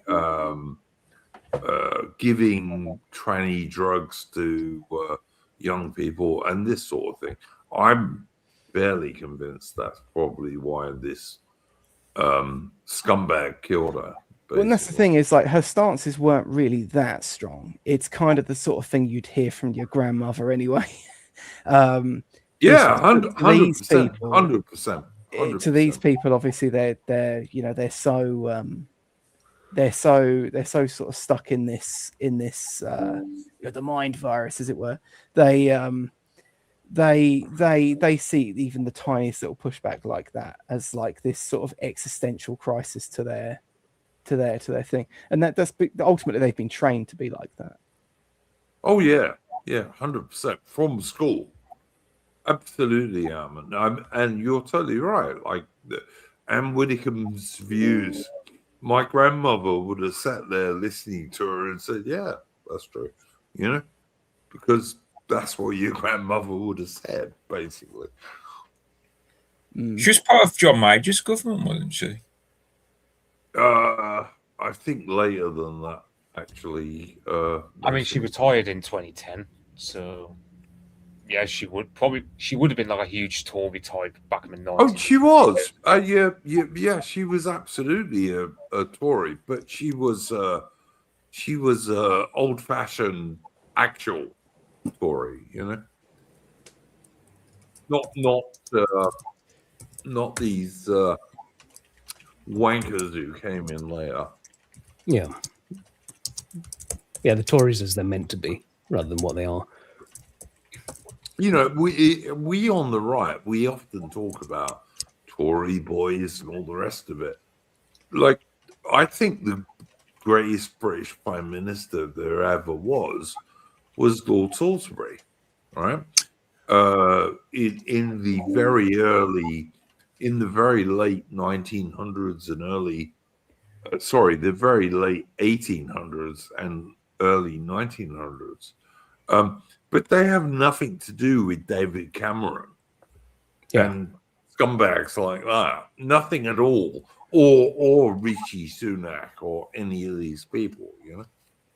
Just for the record, I looked up Anne Widdecombe's record. So Widdecombe joined Prime Minister John Major's government as a parliamentary undersecretary in the State for Social Security in 1990.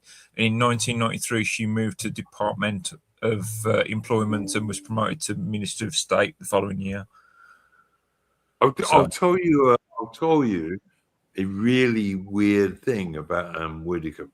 Okay, when she was young, she was actually fairly cute. Anyway, and you can go look that up on the internet if you want to. But when she was young, something she to do with was our fairly boys. cute. But yeah, this guy who killed her, who like I said, I'm in my 60s, and if I was in that state, mate, I'd be very, very, very unhappy. But anyway, this cunt drove almost 300 miles, like 5-hour drive there, 5-hour drive back to kill her. And yeah, it's not political. Yeah, all right. Well, that's the other thing as well. I mean, that's a determined individual. Like, you won't catch me driving 300 miles in Britain with this traffic in this day and age. Like, with these fuel prices, like, what the fuck? Adam, the only time I drove half that distance in Britain was to take my son to see his granddad. That was it, you know. And I used to do that once a month, maybe, you know.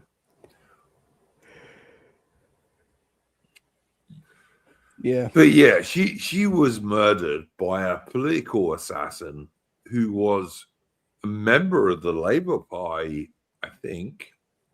I think it's your party. Well, yeah.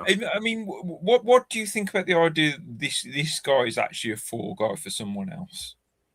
No, I don't believe it. It's unlikely. Yeah.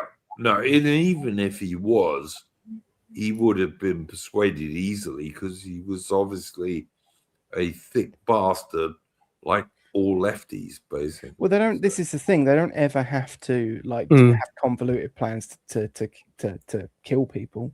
Not to say that word on stream, but because that is. I mean, they used to scream the term stochastic terrorist all the time at Trump back in 2016. Trump 1.0, but it's always been more true of them. This is their modus operandi. They produce all these hit pieces. They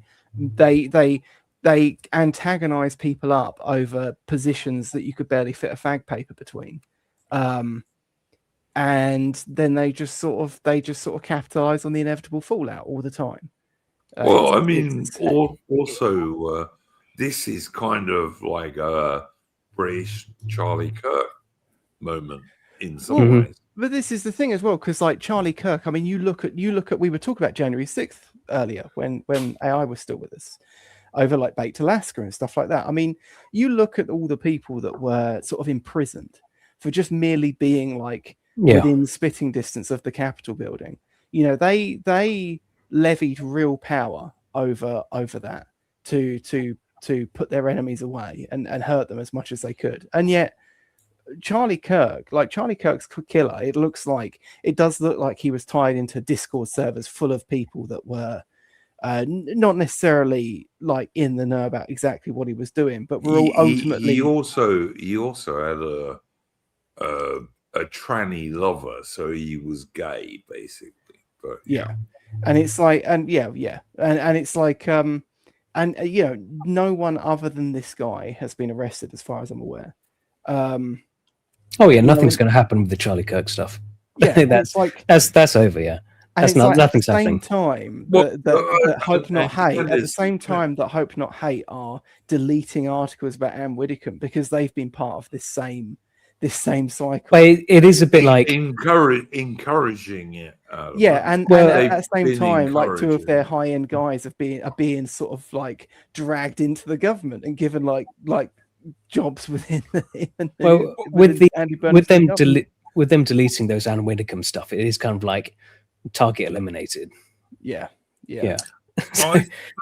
I've just put in the video and stream section on the Discord a fine Midlander who has got into the conspiracy. Here's young Anne Widdecombe for you. There you go, boys. That's nice hair. That's very nice hair she's got. She wasn't ugly when she was younger, I gotta say, guys. But leaving all that aside, okay. We're talking about yeah, got the choker. Yeah. yeah. She's not ugly. All right, she was all right. She's definitely.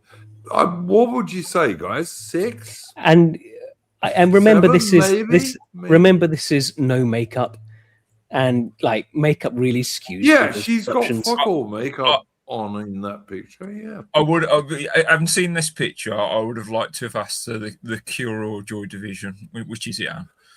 I would have definitely asked her out for a drink. I've got to say, I would have. She's a 6 or a 7, something like that. Mm-hmm.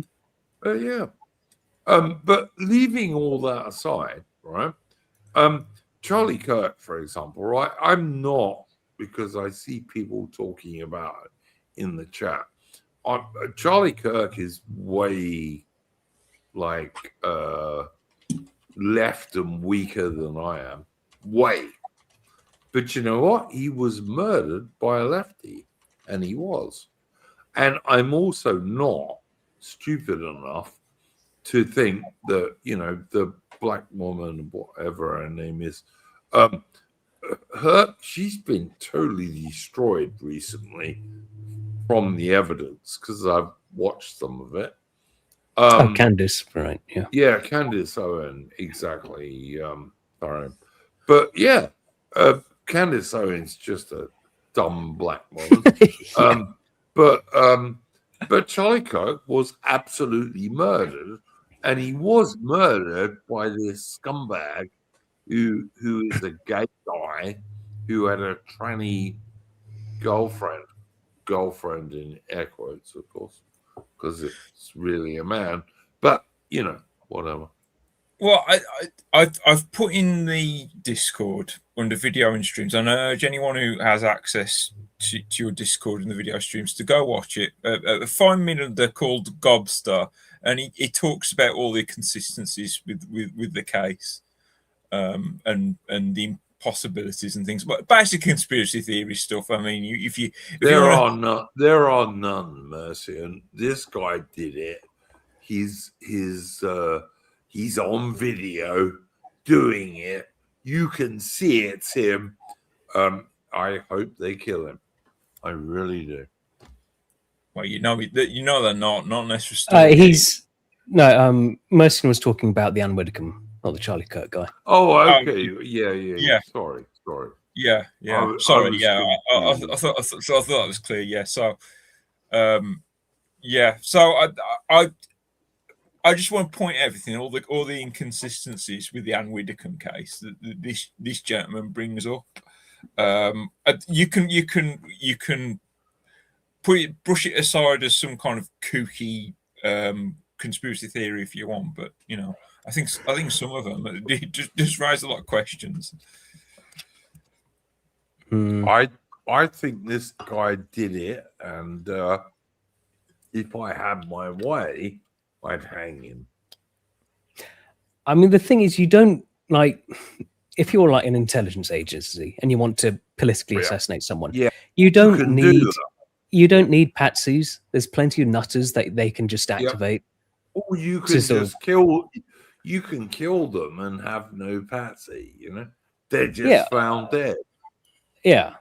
I mean, but yeah, you don't normally need to sort of, set some innocent person up, because they're just. Yeah, and I don't think they have in this case either. I think. Well, I'll give you an example, because I don't know. I'll just give you an example. So, are you familiar with the third Fast and Furious film? This is going to sound like such a weird tangent, but I do have a point. I've seen it once, Mercian, but Right, okay. Yeah, Do you... you're trying to get motor racing into history.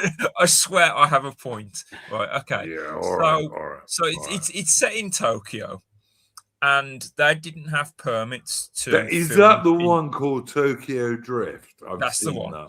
that. I didn't like it, I have to say, but all right. Yeah, they didn't have permits to film in Tokyo, so the director hired someone to get arrested every time, just to just take it. So I'm just sort of giving an example of why, let's say this guy was paid to take the fall. He's unemployed, needs the money, leftist, he believes in the cause.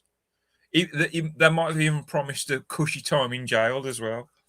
For 30 years in jail, and you seriously think, Mercier, that someone will take that fall, do you? 30 years in jail. It depends how desperate they are. And Yeah, you can find some people. Oh yeah, but they'd be black. They wouldn't be white. But yeah, all right. I mean, he's got no previous criminal history, does he? So, because you do get some of the people who they basically just become institutionalized in prison and they can't survive outside of it. All right, I can only take a certain amount of stupidity here, guys. nobody does 20 years in prison on purpose. What's to say? Does he only does like a few? Have any of you guys ever been in prison? Of course not. Right, I'm not black. So come on. Forget it, guys. All right, just stop this. It's silly. Yeah.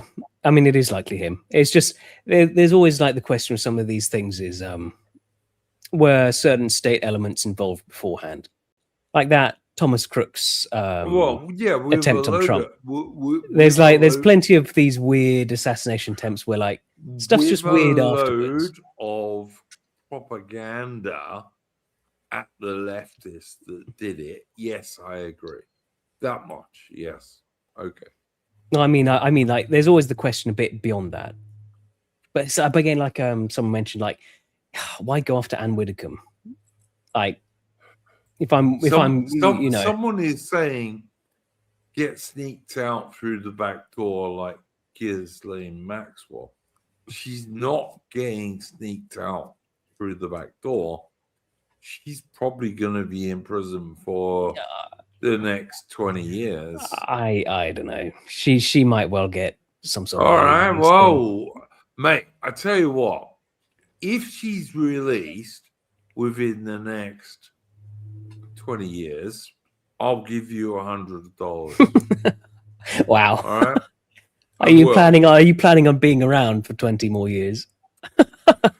Well, I hope so. Yeah. I don't think I will be, but I hope so. But yeah, no, that's not going to happen, guys. All right. I mean, Ghislaine Maxwell has a relatively nice time in prison because the American government have said to her, you've got to keep your mouth shut and not say anything. Yeah, exactly. She's got connections. She's got some influence about. She's probably some random nutter. She's probably even allowed a vibrator. You know what I mean?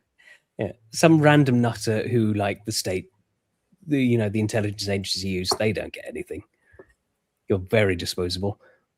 Exactly, and if you say anything bad, we'll just kill you, like your boyfriend, which they did, of course. Like, no one with half a working brain believes that guy killed himself. He was murdered in prison, and you can do that if you're Israel or whoever decided to kill him. But whatever. It's like strange to me that anyone doesn't see this, to be honest. He's not in Tel Aviv, Frankie. He's not. He's dead. It's always safe just to kill him. It's much safer to kill him because You can't say a word if you're dead, mate. And No Ghislaine Maxwell realizes if she says one word out of the way, she'll finish up dead the same way. I mean, if I got put in charge of the MI6 assassination branch, oh, I'd be racking up the bodies. Just they're dangerous. I'd be starting with the leader of the Labour Party and then the Conservatives, but that would just be me. In And Minecraft. of course, only in Minecraft. Only in Minecraft. I would also go on to the Lib Dems and the Greens and yeah, but only in Minecraft, of course.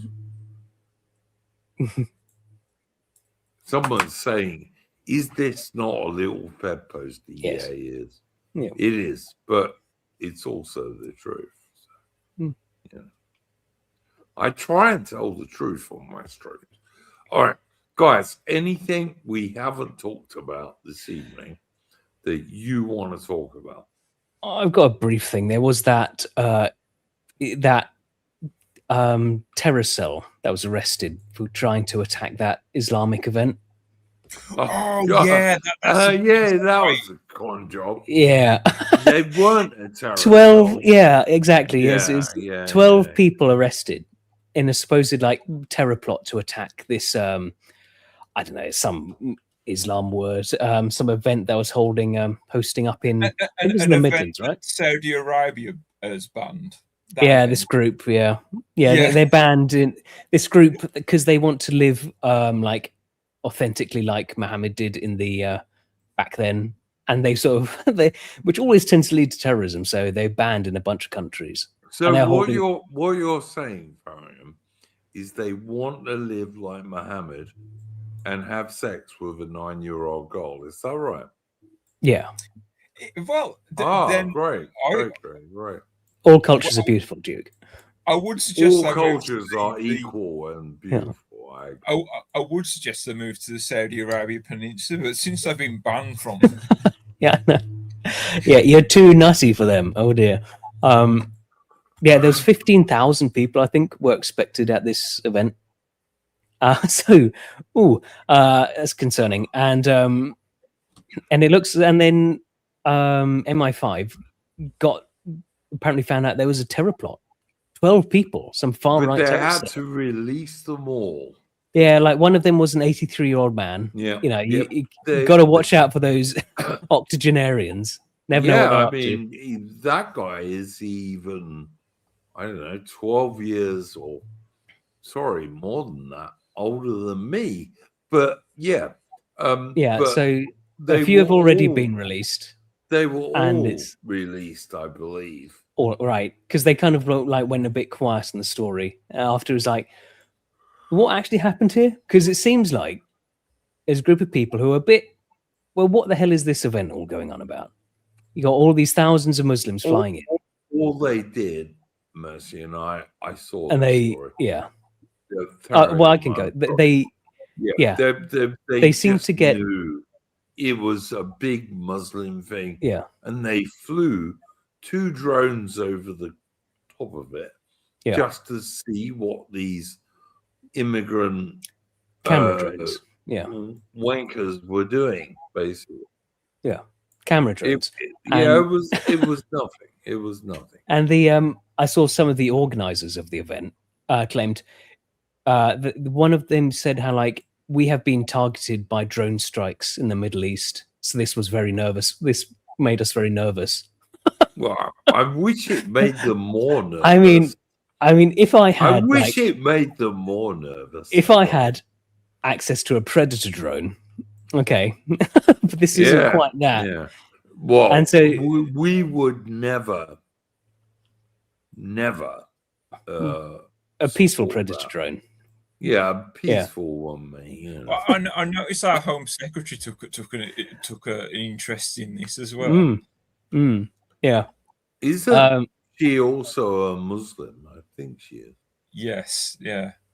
I forget her name. That referred to as our Home Secretary. Shabuna Mahmood or something. I Yeah, want to keep on calling yeah. Shemima Begum. That is not a name. Yeah. I don't know, guys. I just think, you know, Britain is almost destroyed. I think we can fight back, but to fight back, we have got to get rid of every stupid nonsense thing that has been put on the British people since about 1946. We have to, or we will lose. You know, most of these people hate us.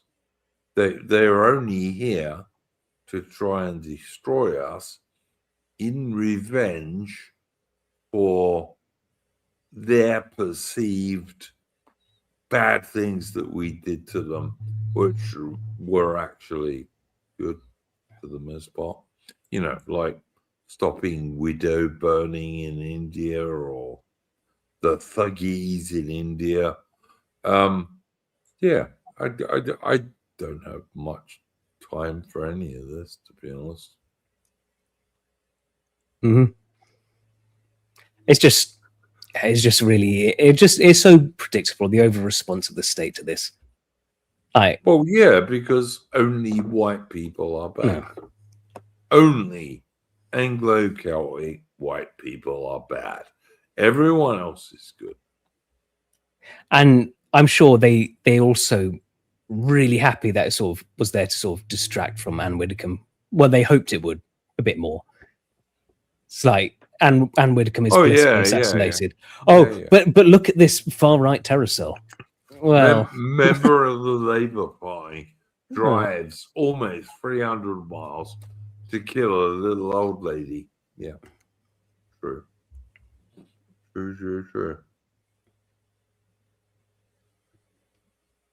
Yeah. But yeah, okay. Any other topics, gentlemen? I think we've wrapped up the news, and unless you want to keep. Have we talked about football yet? Not happening. What team did Anne Not Widdecombe happening. Doubt she cared. I shared with Arium on Discord a funny meme while we were talking about the football. Yeah, that's about right. Yeah. Unfortunately, I can't share it here. It's got a banned word on it, so yeah. Okay. Adamant, anything else you wanted to talk about, mate? I've literally just got back. What were you talking about? We were talking about Widdecombe and her leftist killer. No, not really. It's still early days. You know, got more info to come out. I think it's pretty obvious that her killer was. Yeah, they're going to sweep it under the rug, though. Oh yeah. It would be just like David Amos. They'll just go back to only mentioning Joe Cox whenever anyone mentions MPs being killed for forever.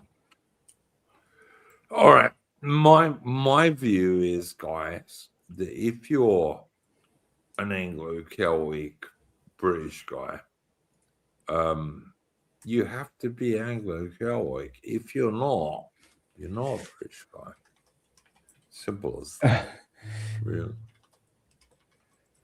What's this in reference to, though? Oh, but Duke, everything. Really. But Duke, how are we supposed to win the World Cup like that? Yeah, I don't care about. All right, give me the choice between winning the Falklands War in 78 days or winning the World Cup. I'd go, let's win the Falklands War. That's what I'd say. I will say this about the English supporters that I find ridiculous. There's always the chant about 2 World Wars and 1 World Cup, and usually towards Germany. I hate that. But Germany have won the World Cup 4 times. So,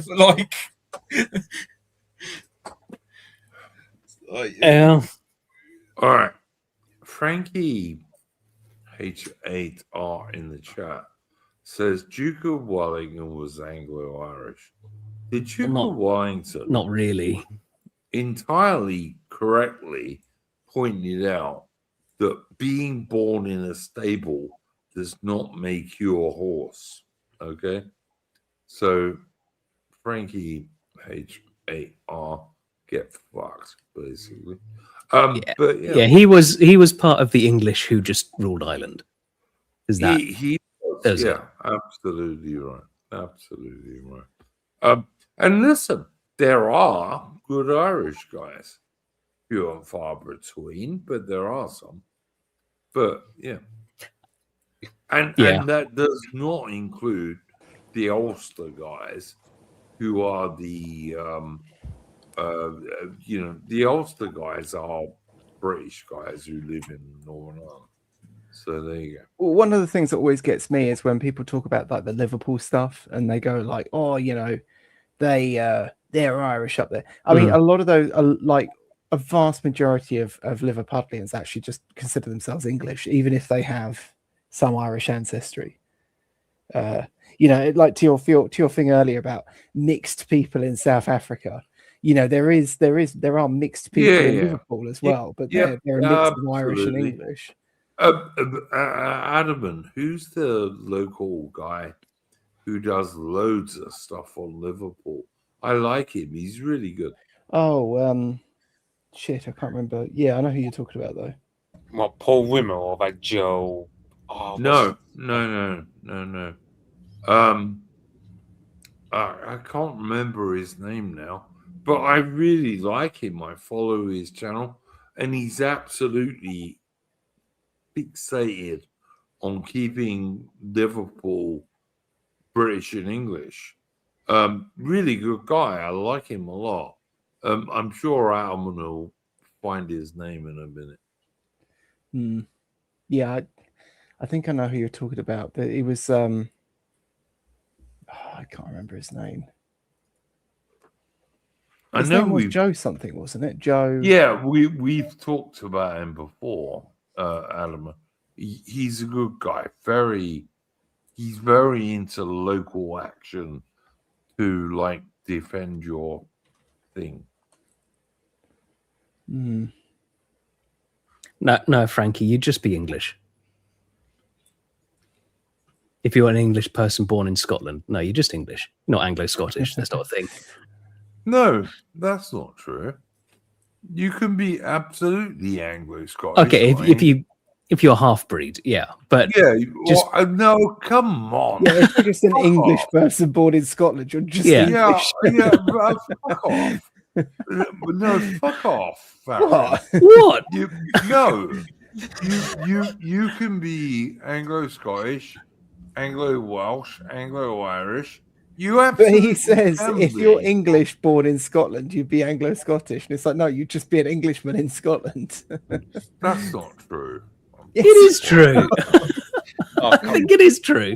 I thought you were the one saying being born in a stable doesn't make you a... So is George Orwell. Is George Orwell Anglo-Indian? Yeah, exactly. He's not. No. Well, but but that's what we're saying. But hang on, stop it, guys. The Scots and the Welsh and the Irish are mostly good guys. They are. Yeah, just kicking in. Yeah. But if I was born in Scotland, I wouldn't be Scottish. Right? Well, you would if one of your but they weren't, right? Okay, so why does it matter? All right. Well, it's just Frankie's thing about being English born in Scotland. Guys, it does remind me of one of the few times that you guys are insane, honestly. What? Really, sometimes. This is why we never win, right? Because you'll come out with these ridiculous fucking things. I'm sorry, guys, but it's just crazy. How can we win? The left all sit there. If you're an Englishman in India, are you Anglo-Indian? And they say, Duke, if you were as an Englishman born in India, would you be Anglo-Indian? Would you be an No. Anglo-Jeet? Not at all. Right. Right. Not at So if all. you're an Englishman born in Wales, are you Anglo-Welsh? No, you're just an Englishman in Wales. Well, it depends if I had a. Sorry to any Welsh people who I've just It would likened to Indians, depend. but Adam, If- it would depend if I had Welsh ancestors. but you And don't. we're saying you so You're don't. just an Englishman in Wales. Yeah. Yeah, but if I didn't, no, of course I'd be in England. I have the an point. interesting question. If you're an Englishman in New York, would you be a legal alien? You'd be foolish Yeah. to live there, but So that was a Sting joke, an old Sting song. all right, We all don't right. get any of your pop music jokes. Yeah, I was gonna say. Oh my god! The Black Kid Thatcher joke going over everyone's Literally, head. all I know about Sting is that he caught Concorde. He went on Concorde once. That's kind of that's where my knowledge of him ends. Well, hopefully the chat got that meme and in hysterics. I Nobody saw did. Concorde playing over a couple of times, which was kind of cute. But yeah. All right, Yeah, guys. I- I don't know. I just respect the Scottish and Welsh and the Irish as their own people, and I can't just claim to be one of them. Oh, you Yeah. missed out one of them, Barry. Scottish, Welsh, No. Irish. Yeah, you missed out one of them, mate. Who?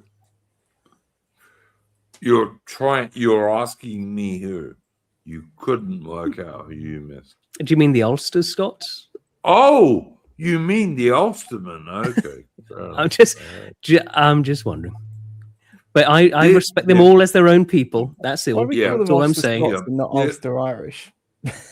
This is how bad some of these people are, guys. You know, there are many English, Scottish, If you say Welsh. Cornish, I swear I'm leaving. and Northern Irish people who are as absolutely pro-British as I am. And yeah, that's the Yeah, truth. that's fine. And I Okay, great. didn't But they're say not anything- English. Oh, for And that's fine. That's fine. They're the good they people. don't need to be. No, they No, I don't. need know. I know. That's what we're saying. I don't need to be Irish or Scottish or anything. We can all get along as British. Who said you did? I think you're a bit confused now. Yeah, Sorry. all right. Yeah, I'm utterly confused. Okay. Yeah, All right. The dementia, you know, Jake. All right. Any other subjects from anyone? Because Honestly. Did we talk about for football today or not? No, I don't think we did. Do you want to start? I don't remember anything about the if, football. if that happens, you're done. If that happens, you're done, Mitch. Tennis is that one. Yeah. I don't all know right. anything about tennis, so I can't actually talk about that. No, hang on. I think the Italian guy won. No, there is a good tennis one. I think it was the 300th worst male tennis player played the first female tennis player and beat her every single time. That But was a while back, wasn't it? I can't remember that guy's yeah, name. it was. It was a long time ago. But yeah, it did happen. 300th male tennis player beat the best female tennis player, not once, but 3 times. Because, men are just better at things. Mhm. But anyway, all right. I don't know that we're gonna. Carsten Brash, that was the guy. Okay. He beat Serena and Venus Williams back to back. Yeah, and he was like He hundreds was down. he was 203 There you go. There you go. Like there were 202 better male tennis players than him, but Yeah. he was able to beat these women not once but 3 times. It's Well, kind of funny. apparently they claimed that they could beat anyone outside of the top 200 men tennis players, so he challenged them Yeah, and they came and beat them. Yeah. mightily unstuck. And this is true of like pretty much all sports, really. And apparently he was ripping ciggies during the changeover. Yep. Someone in the chat says Joe Rogan has a mixed race daughter. Why do I care about that? I don't care about Joe Rogan. Do you want to talk about the Odyssey? Go for it. Go for it. I mean, I haven't got much to say on it. I think a lot of the right are hoping it's going to be like absolutely horrific. I imagine a lot of people will just go and watch it and be like, yeah, what Nolan's best and that all. I've heard it's a drag. It's a very long film, and I hope it doesn't make a huge amount of money. It's not gonna fail, sadly, because it's Nolan. But I hope it doesn't make an enormous profit. But all Nolan's films since Batman Begins have been really slow, haven't they? Like Dunkirk, I remember being. Yeah. I mean, I actually quite like Dunkirk, but it was very slow. I hate that movie because it's historically inaccurate, or yes, yeah. No, I get that. Didn't he do The Prestige and that what's the one? Never seen The Prestige, which people say is good. I've never seen it. I tried to watch Oppenheimer. I got about an hour in and I just stopped watching it because it was so boring. What's the one with Leonardo DiCaprio, like that dream? Oh, I like that. Yeah. I can't remember the name of it. Inception. Yeah, that was a good film. I like that.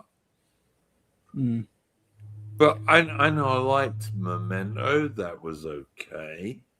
I actually quite like that was one of his first films, wasn't it? Yeah. It's interesting to see the film from the end to the beginning. So.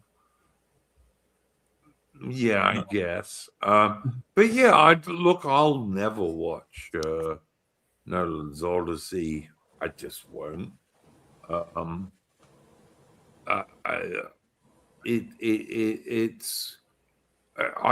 agree with Carl Benjamin. I agree with Sargon. Sargon said, "There's only a little bit of piss in your beer. Just drink it." Mm-hmm. And just the on that, like, there's also there's the stuff about how bad because I've seen some screenshots, like the photos people taken of some of the other armors sort of that we didn't see. Oh, the armor so horrific. Like we saw the Trojan stuff. It's just cardboard. I know Tharium, you're into ancient armor and stuff. And yeah, it's really, really, it's like cardboard and plastic. Yeah, and really obviously disgustingly bad. Yeah, it's this like this, and I don't get it because this is a movie with a huge budget, right? And then you get all these reenactment groups who are just people, like just hobbyists. They make no money out of this stuff, coming up with such better, and it's authentic and it looks so much better. 100%. Like all these, like I mentioned about the Peasants' Rebellion sort of thing, about the armor on that being like typical like Hollywood shit. Like if I'm making a movie, I would just go to some of these reenactment groups, the appropriate time. They've got all the kit. They know what they're doing. Like they'd be happy. They do it for free because this is just what they like doing. Well, go watch movies like Gettysburg and Gods and Generals, and the extras in those movies. They're all these reenactor guys. Yeah. 100%. I mean, the thing is, I mean, that's not even to pick on the Odyssey, is it? Like Hollywood is just terrible with armor. Yeah, Like, generally. and it Like, didn't even- used to be, but Yeah. it's got so Yeah. bad. Yeah. Like Well, it even I was remember It was always pretty bad, to be honest. Is it because some of the older guys, like some of the guys from way back, they've all retired, and it's all the new people. It's I all think about so. diversity, mate. Exactly. Yeah, that's what I mean. Yeah, essentially. Biolenism. And diversity really means anti-white, to be honest. Well, it's also like pro just spiteful mutant as well. So you got these like you got Yeah. some of them in Yeah. as well, and just It's just I would imagine in Hollywood now it's the unholy alliance of the diverse anti-white, the nepotistic, sort of I'll rub my back if I'll rub your back if you rub my back, sort of leftist kind of. It doesn't matter how good or bad you are as long as you toe the party line or whatever it is. There's a lot of that going on. And it's just seven shades of shit all the way. It's like the turtles of shit. It's just shit all the way down. And if you can't see it in Hollywood at this stage, there's no help for you at all. 100, mate. Look, I wouldn't have cared if they had gone the route of the Troy movie in, what was it, 2004 or something? I was about to bring that one up. Yeah, you could have gone classical Greece. That would have been okay. But I mean, look at the armor in this film. It's like it's not even remotely like either classical Greece or Bronze Age armor. It's no armor at all, really. It's like leather shit. I mean, even in the Troy film, it was quite hit and miss on the armor. Like Achilles, but it was and way the other, better, way better than this movie. Yeah, the Trojan armor looked terrible in that film, though. Like a lot of the others were pretty good, but yeah, but I mean, the Trojan armor was scale armor, I think, mostly. Yeah. It wasn't as bad as this film. It doesn't. The Trojan armor in Troy doesn't look bad on its own. It's just like for whatever reason, every suit they made for every extra and soldier just fit really badly. You get that in The King, the Netflix one with Timothy Chalamet about Henry V. Fucking hate that film. Yeah, the armor that they make is either historically accurate but fits terribly, or it's it's almost slightly fantasy inspired but looks shit. Like there's no in between. Yeah, that's a terrible film, man. You can see it as well when what's his face who plays Falstaff, who's also terrible for that role. Make Falstaff boring, which is just bizarre. And he's in like the front guard, and he's sort of walking forward with his men. They all look like they're wearing nappies and they've crapped themselves. Like they walk so awkwardly because none of the armor they're wearing fits at all. And it's totally that's just ridiculous. But yeah, I've got the Trojan armor from this new movie.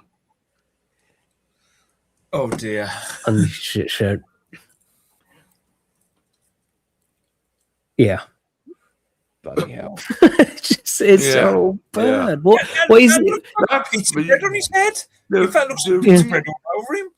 I'm sorry, Tharium, but that's actually vastly more accurate than anything in this movie. But this is from this movie. That is from this movie. Oh my! These are the Trojan. But what is this supposed to be made of? Exactly. It honestly looks like the doner kebab should be in it. That's what it looks like to me. Yeah, it's just. Yeah. But look, as my friend Morgoth said, the reason they have to destroy the Odyssey is because it's one of the foundational texts of European Western civilization. Basically, it is. And as I replied to him, Odysseus is like this dude who's had been at war for 10 years and he wants to get home to his wife, who he loves very much, and his son. And he is like, he's adored and desired and loved by demigoddesses and also beautiful witches. But all Odysseus wants to do is get home.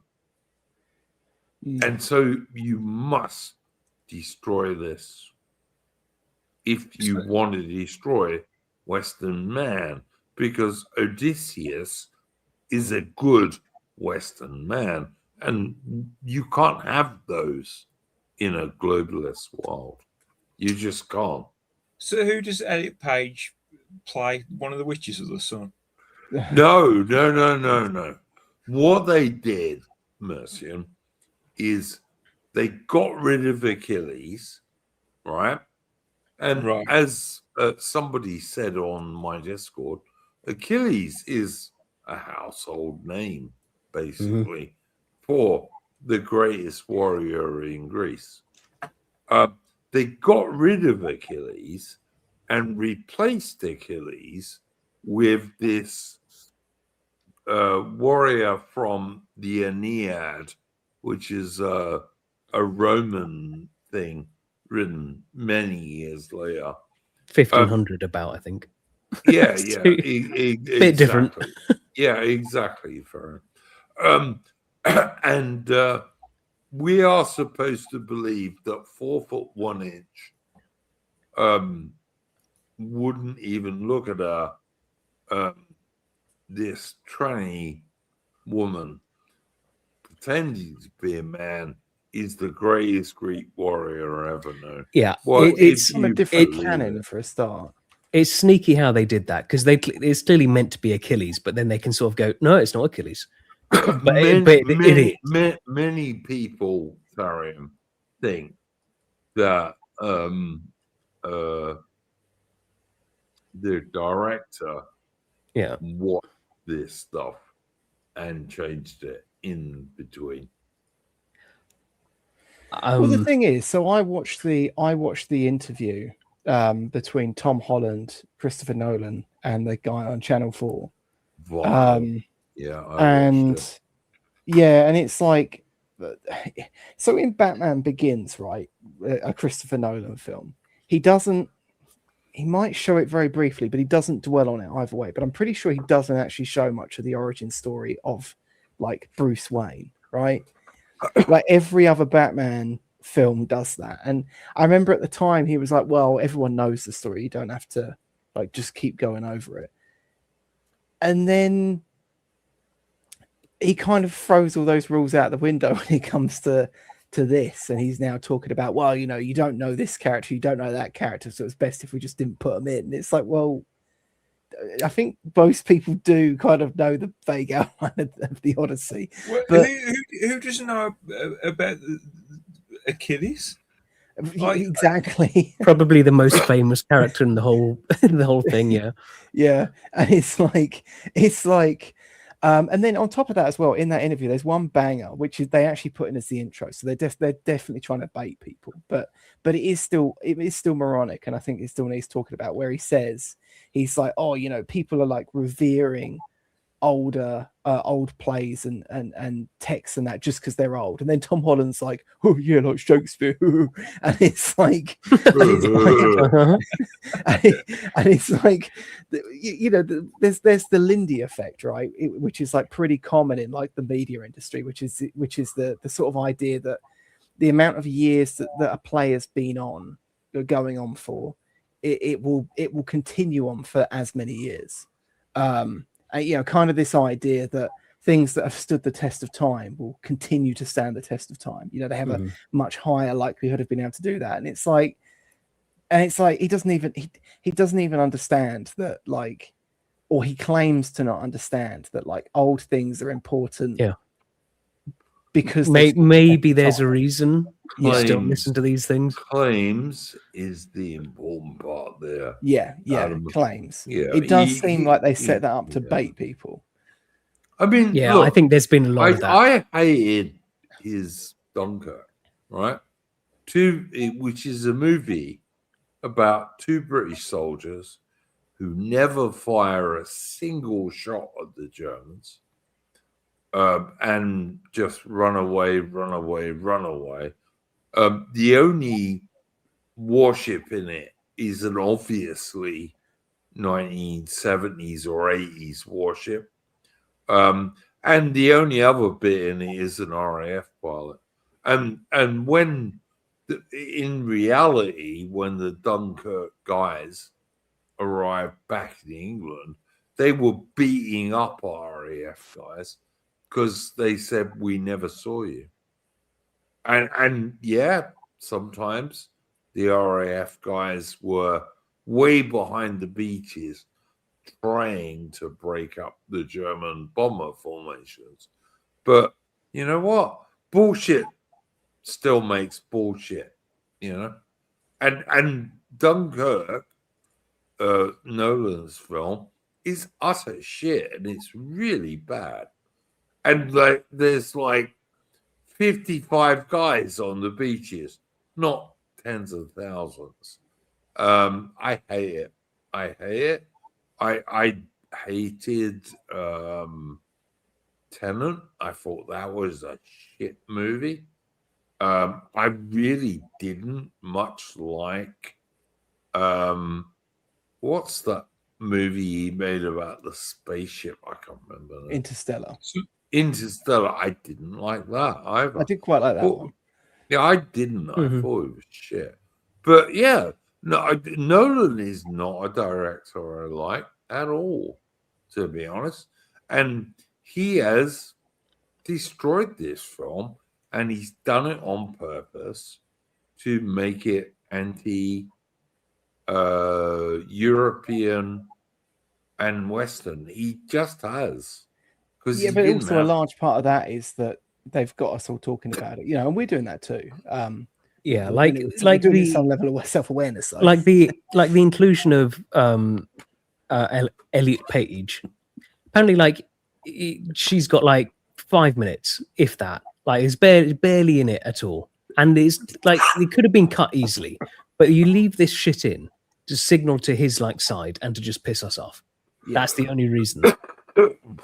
Yeah, and it works into the marketing campaign too, because everyone's talking about it, and they always think they have this ability to like get people to like something merely by being in sort of an in-group in sort of like a, you know, they do this with like The Boys, right? The show The Boys, like a large part of that show's grip on people is that there's the people who watch think they're in on some in joke that no one else gets. Do you actually know that, like, Trump's bad? And it's like, you know, and they all sit around giggling. You know, you see them all on threads and that and Facebook, and they're like, you just didn't get the show. And it's like there's nothing to get. I mean, it's been like there was this idea that was pushed to them that if we just signal to like the progressives, they'll all come out and buy our stuff. Yeah, but they don't. So all these things fail to make money ever. It's sort of like this just obviously like political marketing that they've tried to do over these recent years. Do you remember this whole put woke away theory that AA had? And and it's kind of like because like, I mean, like I get the theory they need to put woke away, but like, you know, all these movie studios, they should be putting woke away now because they need to start making money. Yeah. They're mental. I mean, they're broken. Yeah. I mean, it's kind of like, if you kind of view it like biological warfare, this is the problem with that, is that, well, once you unleash it, you can't just turn it off. Yeah. And I think we're kind of suffering from that. Yeah. So, yeah, like once you've given all those people those jobs and you've put them in all those positions, like Like you can't really Maybe- put that stuff back may- in the box. I mean, like from the people like started it, like around that sort of Occupy Wall Street stuff. A lot of that was started by people who just like quick distract them, and that worked brilliantly. But now you've got the true believers in these places. Yeah. Yeah, and it's like you get all these lefties all the time, and they talk about, well, these companies, they're just like suddenly all their complex theories about this, that, and the other about like market forces actually like being used for social forces all withers away, and everything just becomes, well, they've just got a profit motive. The reason all these companies fly pride flags everywhere, the reason Bud Light used the Troon in their advert is just because they have profit motive, and it's like, okay, clearly their profit motive radar's fucking busted then, isn't it? Like, you know, and it's like, Yeah, you saw this with like Gillette back in the day. It's obviously a lie out. Yeah, like that is not the way to make a profit. Well, yeah, and it's the same as like, you know, the thing what I was just mentioning with the boys, or what we were talking about with the Odyssey being like, you know, them just wanting to kick the chuds in the balls. There is a large extent to which a lot of these companies, being that they're just made up of individuals, ultimately the individuals that make these up, they get a kick out of ridiculing their own sort of customer base, and some of them being small hats, to be fair, but yeah, only some, of course. I wouldn't notice. Yeah, you. I wouldn't notice. I wouldn't notice. All right, guys. Look, I wouldn't watch Christopher Nolan's The Odyssey if he paid me. I Apparently, like the other thing I heard like was that the sets and everything just seems so small in it. Small amounts of people, small everything, and it's for what like a great big epic. And the armor is like ridiculous. Yeah, I know, but it's just like one of those things. Like this would I'm sure it costs like 200-300 million or something to make, and it's just, where has that all gone? All we can hope is, look, I don't think it's going to lose money, but I really hope it doesn't make a lot of money. That's all I'd say. And my view is, I'm just not going to watch it. I won't even pirate it because I don't care. All right? The thing is, like I was saying before, it doesn't matter if it makes money or not, because that's not the goal. Mm-hmm. Oh yeah, well, I mean, Disney's been losing money and over fists. Yeah, but if it doesn't make a lot of money, that'll be good. Yeah. Well, I get what you're saying, but it's sort of like it doesn't put the beast to rest, is what I'm trying to say. No. I think the better victory is if we don't go and watch it, if we don't feel any active humiliation over it, and we're still laughing at clips over it on Twitter. Yes. In like 2 weeks' time, that's because they generally don't like that. I'm not talking about them taking down clips, but they generally just don't like trying to get one over on you and then being made the butt of online jokes. Like 100. They want to feel like they're at some grand party, and they want to feel like, oh, we've destroyed you, nasty racist white bastards. Basically. Yeah, it's like the people who there was one tweet like going, "This movie is the best ever. I hope all the people who've been criticizing it reflect on that they've been on the wrong side of history." Most of the people I've watched who have watched this film, who are fairly neutral, have said it's way too long and not that great. But whatever. I mean, a lot of people like Sargon and that was like, oh, you know, it's the reviews are telling us that it's actually awful. I mean, I don't think the reviews are quite saying that, but what they are telling us is that it's not as great as they're all claiming. It's too long. I mean, like, look, one of the best things in the Odyssey is when the dude gets back to his island, Ithaca, and the only person who recognizes him is his dog, who has been sitting there all this time waiting for his master to get home. And this is why you know that Homer, whoever wrote the Odyssey, they understood dogs, because if you've been gone for 10 or 20 or 15 years, the only person who will recognize you when you get home is your dog, because they have these super senses in terms of sense of smell and all the rest of it. And I think the dog's name is Argos. I think that's the name of the dog. I mean, And the bit I always Nolan goes over this in like a 7 or 8 second scene, and it should be one of the main scenes in the movie, because it's really important in the Odyssey, is that when he gets home, the only person who recognizes him is this really loyal and faithful dog, which, you know, dogs generally are. The dogs are all.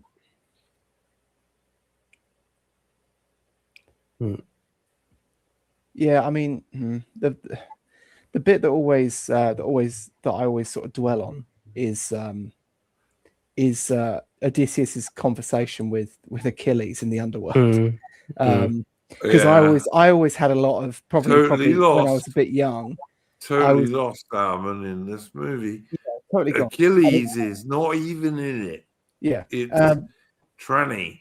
But yeah, because it's like I sort of always dwell on the sort of like glory stuff, and I'm like, yeah, Achilles is based in the Iliad and this and the other, and it's like, and then that kind of flips it, and you're kind of thinking, this sort of heroic people actually have a much more nuanced take on what glory does or doesn't mean. Yeah. And I still kind of think about that a lot, probably too much. And yeah, not in it.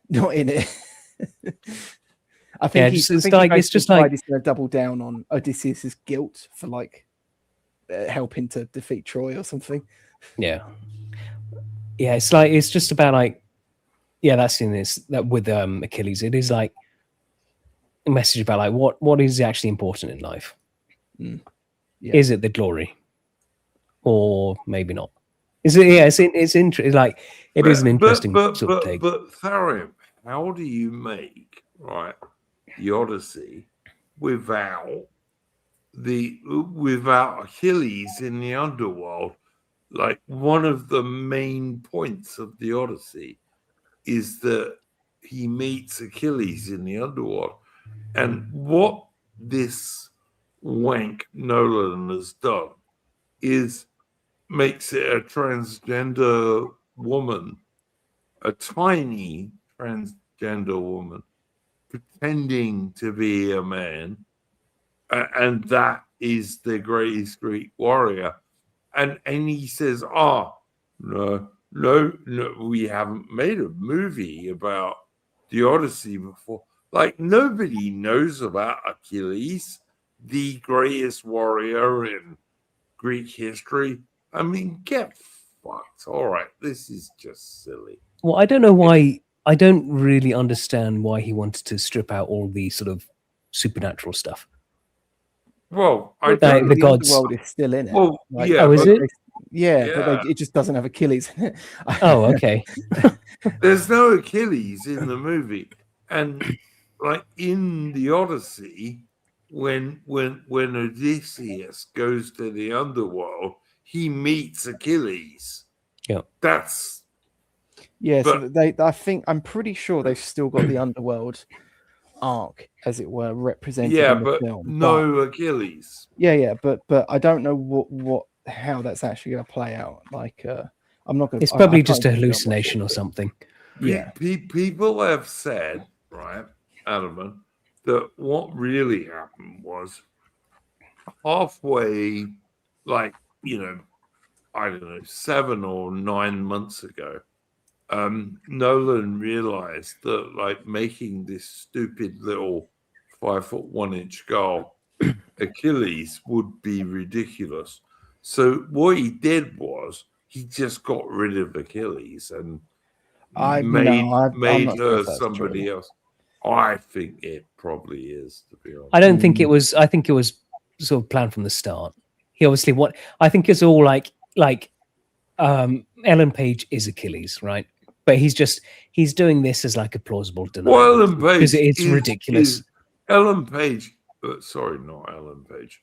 The little tranny girl is Achilles, Yeah. but they've changed her Yeah, name. I don't think this from was the a. Aeneid. I don't think this was a 7-month. I don't think they just suddenly realized it was stupid. I think this is probably always the plan because it's always been a ridiculous thing. Like it's an obvious virtue signal. Yeah. Oh yeah, I'll make Elliot Page. Oh, I Achilles. mean, Come on. it's like the black woman. Oh, the face that launched 1,000 ships. She wouldn't launch half a tiny rowboat if you paid Yeah. people to do it. Helen of Troy, in this case, the face that launched 1,000 dredgers, and yeah.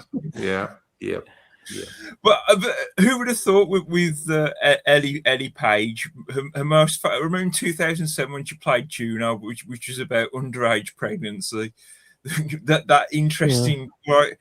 We know we need to play the Achilles character. This actress who played an underage. A girl who any man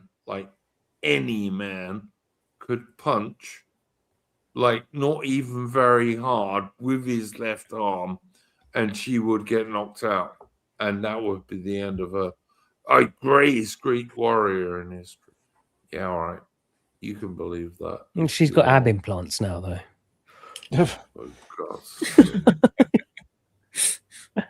like I said, guys, regular on this stream, Aubrey Alley is a very small cheerleader girl. She's about 5'1.5", I think, and she's taller than Elliot Page. But anyway, whatever. Sure. What Duke's trying to say is she could take her. Oh yeah, for sure. Like no, Aubrey will kill her, but Aubrey is quite a brave girl actually. But yeah, no, it's just nonsense, guys. All right. Would you, Ammon, like to plug anything? No. I'm just having a little flick through the Odyssey actually. Through my copy of it. You can come back to us, Alan. Mercian, would you like to plug anything, mate? Well, you could subscribe to my channel. There is some stuff there. It's just I haven't made any new stuff in a while. That's fine. That's fine. Tharium, want to plug anything? Nope, not at the moment. All right, we have lost Mitch, but I will say yesterday Mitch did an excellent stream about the Imperial Japanese Navy. Go and check that out. I was even a guest for a little while. So yeah. Also, AI was on earlier. Go and check out AI Shiatori. His last stream was okay. He was pretty good. Yeah, no, I like that. He did a stream on Wednesday when I was supposed to do a stream, but to be honest, I just forgot. But yeah, he did a good stream. AI Shiatori, go and check him out. Anything else to say, gentlemen? No, nothing from me. All right, guys. On that note, I'm going to say take care and don't let the bastards grind you down. And go well.